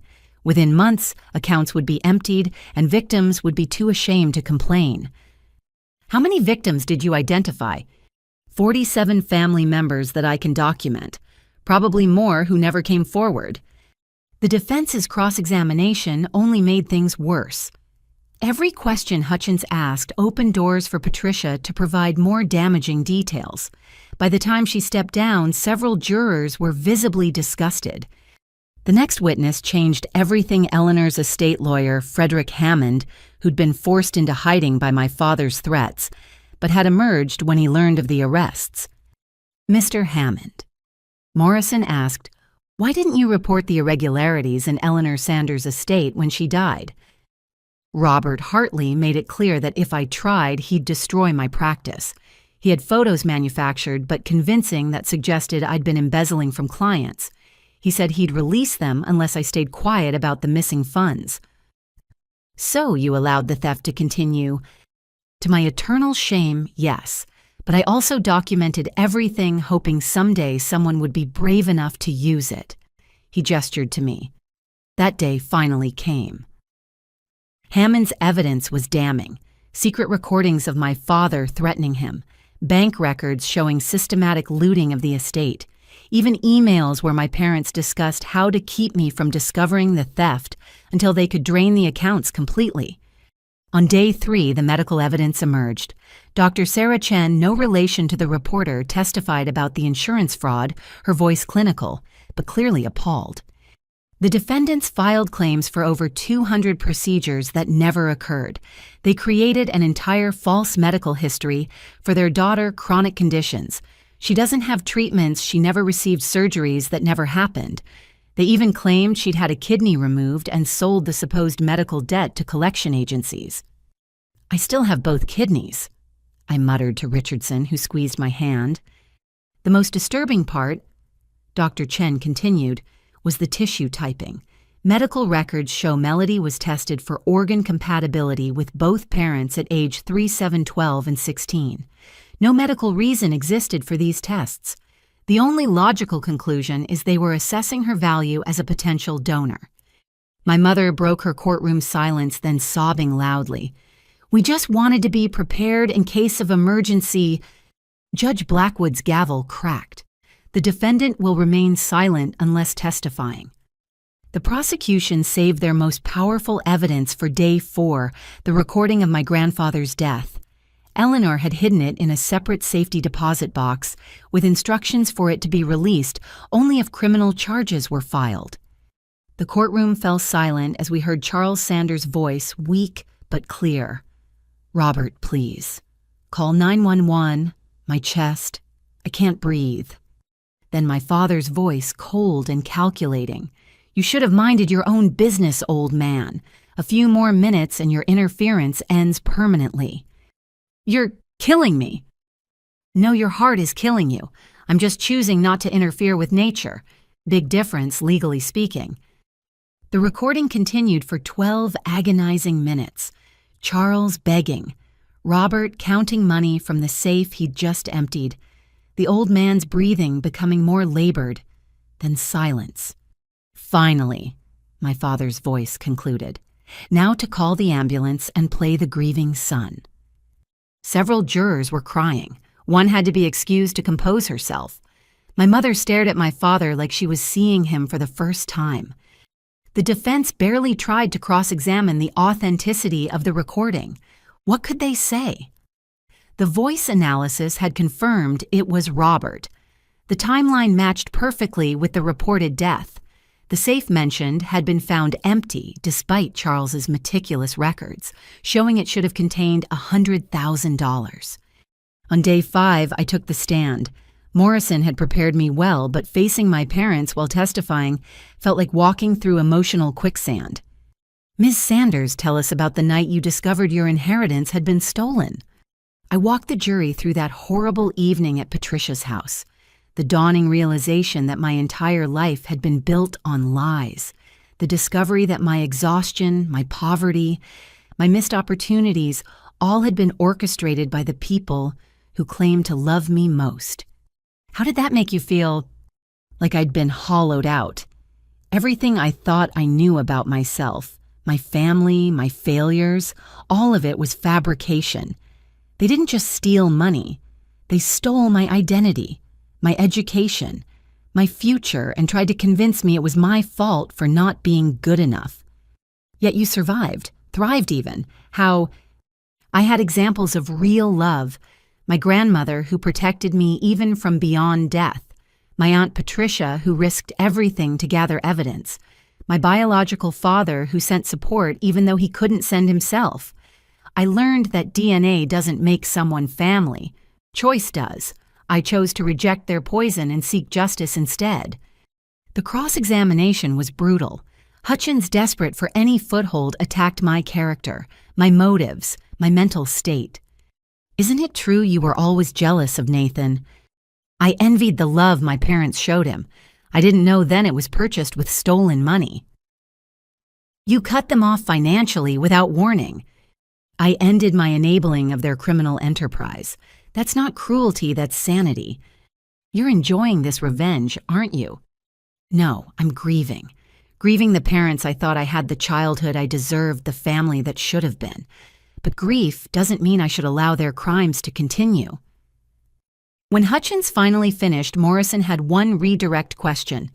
"Ms. Sanders, if you could have your inheritance back but had to allow your parents to continue their crimes, would you?"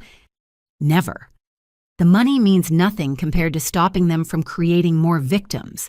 This isn't about what I lost, it's about preventing others from losing too." The defense's case was pitiful. They called character witnesses who crumbled under cross-examination, admitting they'd also been scammed by my parents.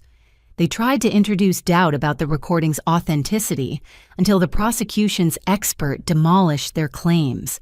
They even put my mother on the stand, a desperate move that backfired spectacularly. "Mrs. Hartley," her own lawyer asked gently, "did you know about your husband's activities regarding his father's death?" My mother's mask finally cracked completely. I knew Robert was hard, practical, but murder. "No, I thought Charles just died. Old men die, it happens." But Morrison's cross-examination revealed the truth. Email after email where my mother discussed spending the money from Charles's safe, plans to claim his life insurance before the body was cold, even jokes about how convenient his death had been for their finances. "You knew," Morrison stated flatly. "You may not have been in the room, but you knew Robert killed his father, and you helped him profit from it." "I want a deal," my mother suddenly screamed. "I'll tell you everything about Robert, about the others, about where the money's hidden. Just please, I can't go to prison. I'm not like him." The courtroom erupted. Judge Blackwood hammered for order while my father turned to stare at his wife with pure hatred.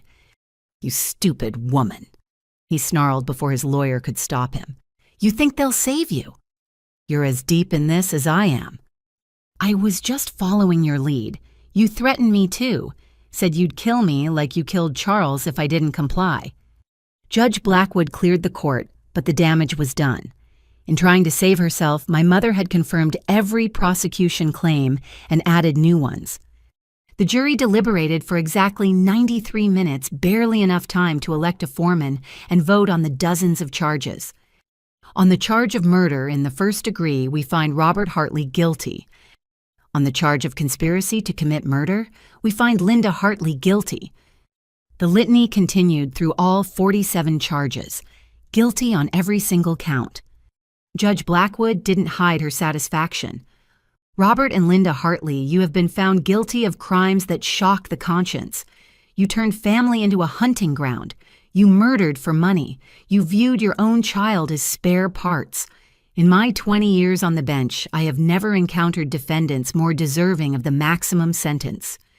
Robert Hartley, you are sentenced to life in prison without the possibility of parole for murder, plus 280 years for financial crimes to be served consecutively. Linda Hartley, you are sentenced to 45 years for conspiracy to commit murder and 120 years for financial crimes to be served consecutively. My father laughed, actually laughed. You think you've won, he called out to me. You're still my daughter. My blood runs in your veins. You'll become just like us eventually. It's nature, not nurture. No, I said, standing to face him one last time. I'm nothing like you. I'm Eleanor's granddaughter, Marcus's daughter, Patricia's niece.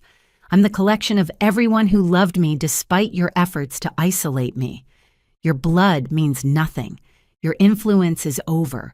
You're just another criminal heading to prison, and I'm just another survivor moving on with her life.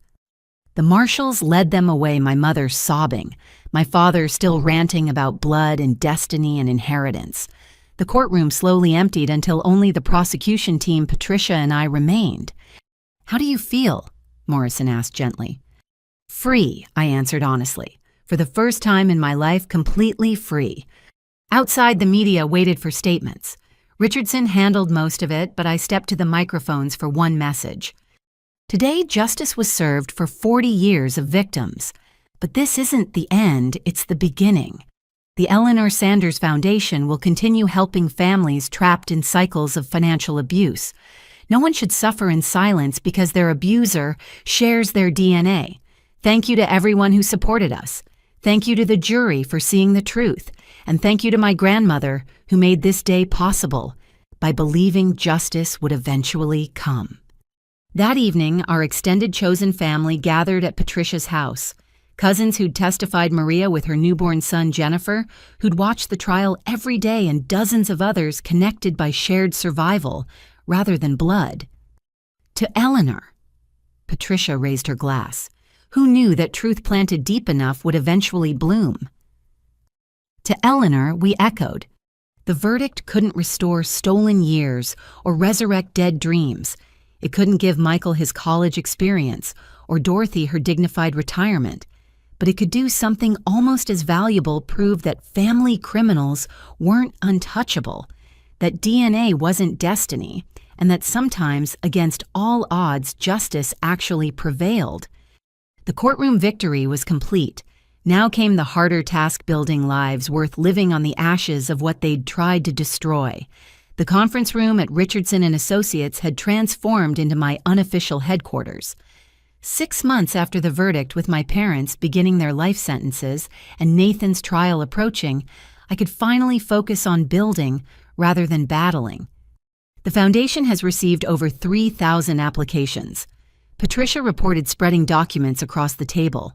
We've helped 400 families so far, but the need is overwhelming. And our resources, I asked, reviewing financial projections. Between the whistleblower rewards, recovered inheritance, and donations, we have $42 million in assets. But at our current burn rate, that gives us maybe 5 years of operation. It wasn't enough. The foundation needed sustainable income, not just a trust fund that would eventually deplete. That's when Sandra, my former boss, entered with a proposal that would change everything. I've been thinking. She began, her business instincts as sharp as ever. Financial abuse thrives in darkness. What if we could shine light on it systematically? She laid out her vision, a technology company that would detect and prevent financial exploitation. AI-powered monitoring for unusual account activity, secure communication channels for victims, educational resources delivered through an app, corporate partnerships with banks and financial institutions. We call it Guardian Angel Technologies, Sandra continued. The foundation provides the mission. The company provides sustainable funding through B2B contracts. You help victims while creating tools to prevent future abuse. You want me to run a tech company? I laughed. I'm an accountant who just survived a family crime syndicate. Exactly. You understand both the financial mechanisms and the emotional manipulation. No MBA could replicate your expertise through lived experience. Maria, now working as our foundation's victim advocate while raising her son, added her perspective. The calls we get, people don't just need money. They need validation tools, proof they're not crazy. Technology could scale what we're doing one-on-one. Over the following weeks, the idea took shape. Richardson's firm offered pro bono legal structure. Tech entrepreneurs who'd followed the trial volunteered expertise. Even some of the jurors reached out wanting to support the mission that had opened their eyes to family financial abuse. The breakthrough came from an unexpected source, the FBI. Agent Santos, now heading a financial crimes task force, approached with a partnership proposal. "We need what you're building," she explained. "Family financial abuse is often the gateway to larger crimes. Nathan started by stealing from relatives before graduating to international money laundering. If we could identify patterns early..." "You want our data? We want partnership. Anonymous pattern sharing that protects victims while identifying serial abusers. Your foundation helps individuals. Our task force stops criminal networks. Together, we prevent future Robert and Linda Hartleys."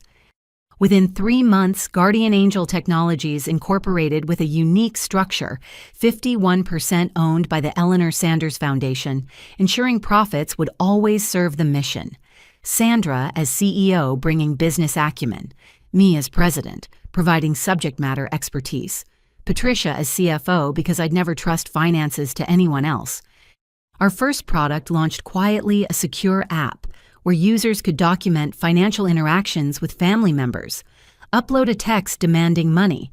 The AI would analyze manipulation patterns, suspicious wire transfer requests, automated alerts and education about common scams, feeling gaslit about family finances, connect with counselors who understood financial abuse dynamics.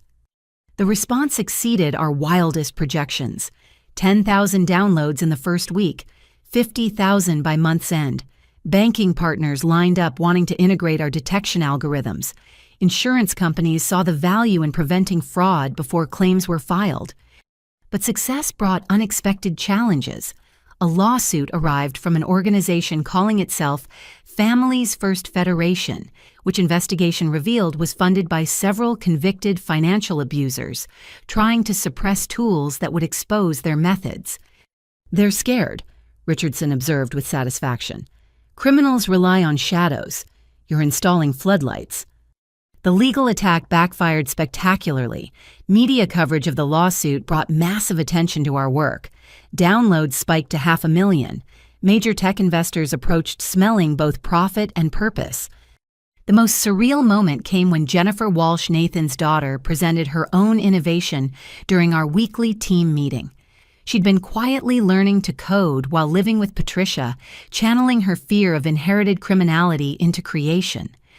I call it Truth Tracker. She explained, demonstrating a blockchain-based system for creating immutable financial records. Abusers often gaslight victims about money, claiming loans were gifts, denying agreements, rewriting history. This creates undeniable proof. "You built this?" I asked, amazed at her transformation from scared teenager to confident developer. "I needed to prove I was nothing like him," she said quietly. Building tools to stop people like my father felt like the ultimate rebellion. We integrated Truth Tracker into our platform. Users could now create tamper-proof records of family financial agreements. No more he said, she said about loans or gifts. No more rewriting history when convenient. Corporate partnerships accelerated our growth. Banks integrated our APIs to flag suspicious family-related transfers. Elder care facilities used our tools to protect residents from exploitative relatives. Even law firms adopted our documentation systems for family financial disputes. Year one ended with Guardian Angel Technologies, valued at $200 million. The foundation had helped 2,000 families recover assets or escape abuse. We'd employed 50 people, many of them survivors, who understood our mission viscerally. The irony wasn't lost on me. My parents had stolen millions to build their facade of success. I was building actual success to help victims of people like them. They'd seen family as a resource to exploit. I'd turned family exploitation into a resource for healing. But the universe wasn't done with poetic justice. Nathan's trial began just as our company hit unicorn status, a $1 billion valuation in under 18 months. The same week he was convicted on all charges. Forbes ran a cover story, From Victim to Victor, how Melody Sanders built a $1 billion empire on the ashes of family fraud. Nathan watched from federal prison as the sister he'd mocked for working legitimate jobs became everything he'd pretended to be: successful, wealthy, internationally recognized. But while his success had been built on lies and theft, mine was built on truth and service. His final attempt at relevance came through a jailhouse interview where he claimed credit for inspiring the foundation. If I hadn't shown Melody how vulnerable families were to financial exploitation, she never would have started her company. In a way, I'm a co-founder. Our legal team shut that down quickly, but I responded publicly. Nathan's right about one thing. He taught me valuable lessons. He showed me how predators think, how they operate, how they justify their crimes. That knowledge helps us protect victims. So thank you, Nathan, for being such a comprehensive example of what not to be. The foundation's work expanded beyond individual assistance. We funded research into financial abuse patterns. We lobbied for legislation making family financial exploitation a specific crime with enhanced penalties. We created certification programs for financial advisors to recognize and report suspected abuse. Michael, my cousin, whose college fund had been stolen, joined as head of education initiatives. "I never got my traditional degree," he said during his hiring interview, "but I got a PhD in survival. Let me teach others what we learned the hard way." His first project was revolutionary financial literacy programs specifically designed for abuse survivors. Not just how to balance checkbooks, but how to recognize manipulation, set boundaries, and rebuild after exploitation. Maria evolved into our chief storytelling officer, sharing survivor narratives that humanize the statistics. Her son, now toddling around our offices, became an unofficial mascot representing the future we were building, where children wouldn't be seen as ATMs by their parents. The company's success attracted attention from unexpected quarters. Tech giants wanted to acquire us. Venture capitalists offered astronomical valuations. But maintaining majority foundation ownership meant staying true to our mission over maximizing profits. "We're not for sale," I announced at a packed press conference. "Guardian Angel Technologies exists to serve a purpose, not line pockets. We'll partner with anyone who shares our mission, but we'll never compromise our commitment to survivors." The statement cost us some investors, but attracted others who understood that purpose-driven companies could be wildly profitable while doing good. Our Series C funding round raised $300 million at a $3 billion valuation, with impact investors leading the way. But the moment that meant the most came during a quiet afternoon in Patricia's garden. She handed me a letter, old, yellowed, sealed with wax. "Eleanor left instructions to give you this when the foundation helped its 1,000th family. We hit that milestone yesterday." My grandmother's final letter was short but profound. "My dearest Melody, if you're reading this, then you've done what I always knew you would, transformed our family's poison into medicine for others. The money I left was just seeds. What you've grown from it is the real inheritance. Your grandfather Charles would be so proud. He built his company to support family. You've built yours to protect families from those who would exploit them. That's justice beyond what any courtroom could provide. Remember, empires built on lies always fall, but what's built on truth and service that endures forever. All my love, Grandma Eleanor." I sat in that garden letter in hand, surrounded by the family I'd chosen and the business I'd built, and felt the cycle complete itself. My parents had taught me that family meant exploitation. My grandmother had shown me it could mean protection. Now I was teaching thousands that it could mean whatever they chose it to mean. Guardian Angel Technologies wasn't just a business success, it was proof that trauma could be transformed, that victims could become victors, that the very knowledge meant to destroy us could be repurposed to defend others. The business phoenix had risen from the ashes of family fraud, and its wings spread wide enough to shelter anyone who needed protection from those who confused blood with ownership. My parents had spent decades destroying lives for modest millions. In 18 months, I'd built a billion-dollar company dedicated to protecting those lives. They'd stolen from dozens. We'd helped thousands. They'd hidden in shadows. We operated in radical transparency. The best revenge truly was massive success, but success measured not just in dollars, but in lives protected, families healed, and cycles broken. Every notification of another victim helped was worth more than any valuation. Every story of escape and recovery added to our real bottom-line proof that love could triumph over greed, that chosen family could heal what blood family had broken. The phoenix was flying, and it would never stop rising. 1 year later, the ballroom of the Ritz-Carlton gleamed with purpose rather than pretense. Crystal chandeliers illuminated not another hollow charity gala, but the first anniversary celebration of Guardian Angel Technologies and the Eleanor Sanders Foundation. 500 survivors, advocates, employees, and supporters gathered to mark what we'd built from the ashes of family betrayal. I stood at the podium looking out at faces I'd come to cherish more than any blood relation.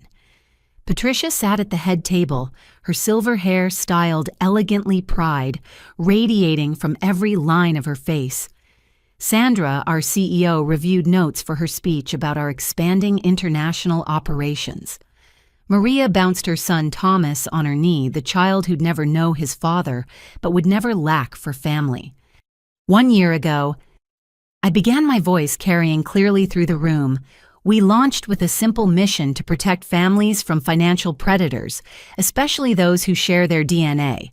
Tonight I can announce we've helped over 10,000 families recover more than $200 million in stolen assets. Applause thundered through the room, but I raised my hand for quiet. This moment deserved more than statistics. But numbers only tell part of the story. The real victory is in this room. Jennifer Walsh, who transformed from a frightened teenager to our lead developer, proving daily that we are not our parents' crimes. Michael Chen, whose stolen college fund led him to create educational programs that have reached 50,000 survivors. Every person here who chose truth over comfortable lies, who refused to let abuse define their future. At a corner table, my cousins clustered together, the same relatives who'd once been too scared to speak up, now serving as regional foundation directors.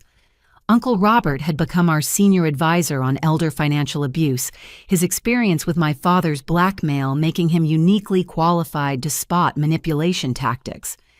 The surprise guest made everyone gasp. Judge Patricia Blackwood, who'd presided over my parents' trial, approached the stage. In retirement, she'd become one of our fiercest advocates. "I've sentenced hundreds of financial criminals," she said, taking the microphone. "But I've never seen victims transform their pain into such powerful purpose. The Sanders Foundation isn't just helping individuals, it's changing how society views family financial abuse. No longer can predators hide behind family matters while destroying lives." As dinner was served, I moved between tables, no longer the exhausted woman who discovered her inheritance theft, but someone who'd found strength in shared survival.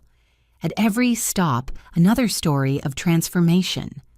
A grandmother who discovered her son's theft in time to save her retirement. A young man who documented his parents' fraud using our app, securing evidence that led to their conviction. A support group leader who'd helped 30 victims in rural Alabama, where family loyalty ran deep and silence deeper. Melody, A familiar voice called out, "Dorothy Kim," the woman who'd messaged me after my television interview approached with tears in her eyes. "I wanted to thank you in person. I got my money back. More importantly, I got my voice back. My son is in therapy now, learning why he felt entitled to steal from his mother. There's hope for healing." These moments, these connections between survivors meant more than any business success. We'd created not just a company or foundation, but a movement that redefined family itself. The evening's program included surprise announcements. Sandra unveiled Guardian Angel 2.0, featuring AI that could predict financial abuse patterns before they escalated. The FBI partnership had expanded to include Interpol, creating a global database of financial predator tactics. 3 major banks were integrating our technology as standard fraud protection. But the announcement that brought me to tears came from Patricia. The Eleanor Sanders Foundation is establishing a university scholarship program, full rides for survivors of family financial abuse, because the education stolen from many of us stops with our generation. Jennifer Walsh was the first recipient accepted to MIT's computer science program. Michael would finally get his degree 20 years late, but fully funded. Dozens of other survivors would reclaim educational dreams that theft had deferred. As the formal program concluded, I found myself in the garden terrace with those who'd become my true family: Maria, Patricia, Sandra, Jennifer, and others who'd walked through fire and emerged not burned, but forged into something stronger. "Your parents are watching this on the news in prison," Patricia mentioned quietly. "I wonder what they think." "I hope they understand," I said, surprising myself with the lack of bitterness. They spent 40 years building a criminal empire that crumbled in months. We built something legal and lasting in a single year. They confused fear with respect, theft with success. We proved that real power comes from lifting others, not pushing them down. My phone buzzed with a message that made me smile. Thomas Richardson. My attorney-turned-fiancé was running late from prosecuting another family fraud case. "Save me cake. Putting another predator away. Love you." Our relationship had evolved slowly from professional respect to personal connection. He'd seen me at my lowest, helped me fight for justice, then stood beside me as I built something beautiful from the wreckage. Next month, we'd marry in Patricia's garden, a small ceremony for chosen family only. A toast. Sandra proposed raising her champagne. To Eleanor Sanders, who planted seeds of justice in secret. To Melody, who had the courage to water them with truth. To every survivor who chose healing over hiding. And to the families we're creating, not perfect, but honest. To chosen family, we echoed glasses chiming like bells of freedom. The party continued inside, but I lingered on the terrace looking up at stars my grandmother once wished upon. So much had changed since that awful Sunday dinner, when I'd discovered the depth of betrayal. The girl who'd apologized for existing had become a woman who'd built an empire of empowerment. My mother's prison letters had evolved from threats to bargaining to desperate pleas for forgiveness. I'd stopped reading them months ago. Forgiveness might come someday, but it wasn't required for my healing. They'd made their choices. I'd made mine. The consequences were simply playing out as justice demanded. Nathan's latest scheme from federal prison, trying to sell his story as a cautionary tale, had been shut down by Son of Sam laws preventing criminals from profiting from their crimes. His children, scattered across continents, were slowly finding each other through our foundation.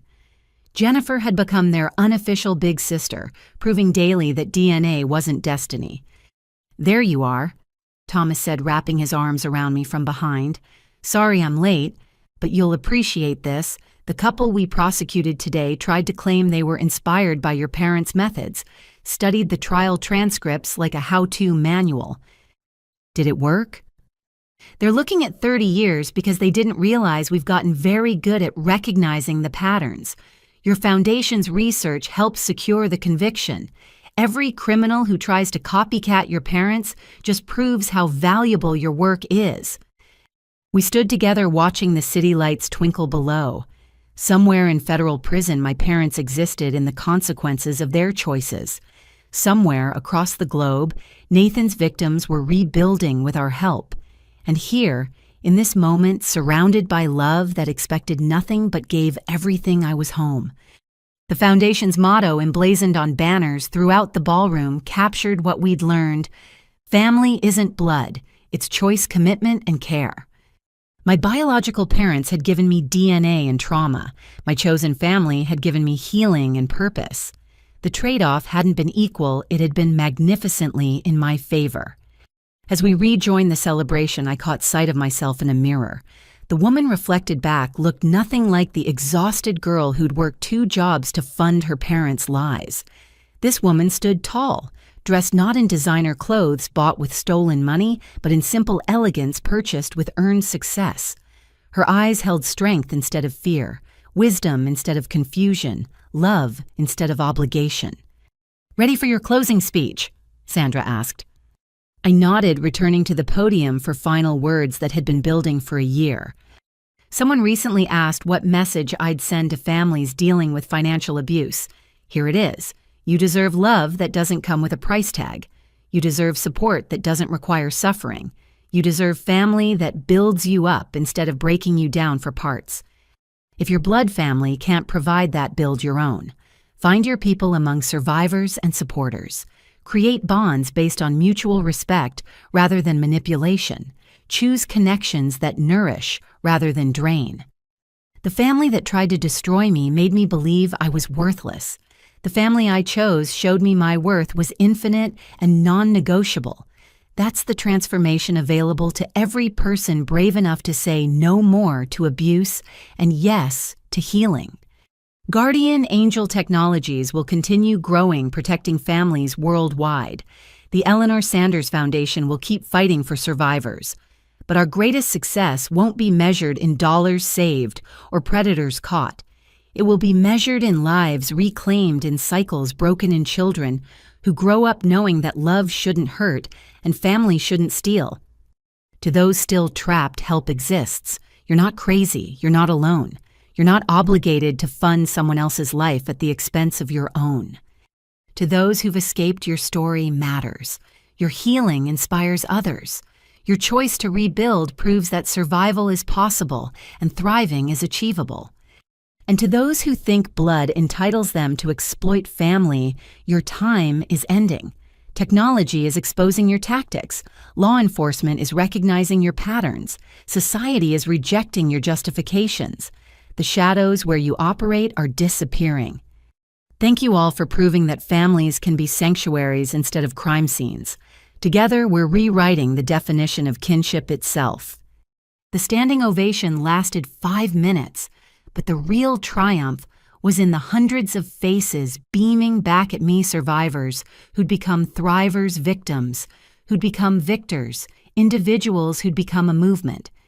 Later, as the evening wound down and the ballroom slowly emptied, I found myself back in the garden with my core circle. Thomas held my hand while Patricia regaled Jennifer with stories of my grandmother's subtle rebellions.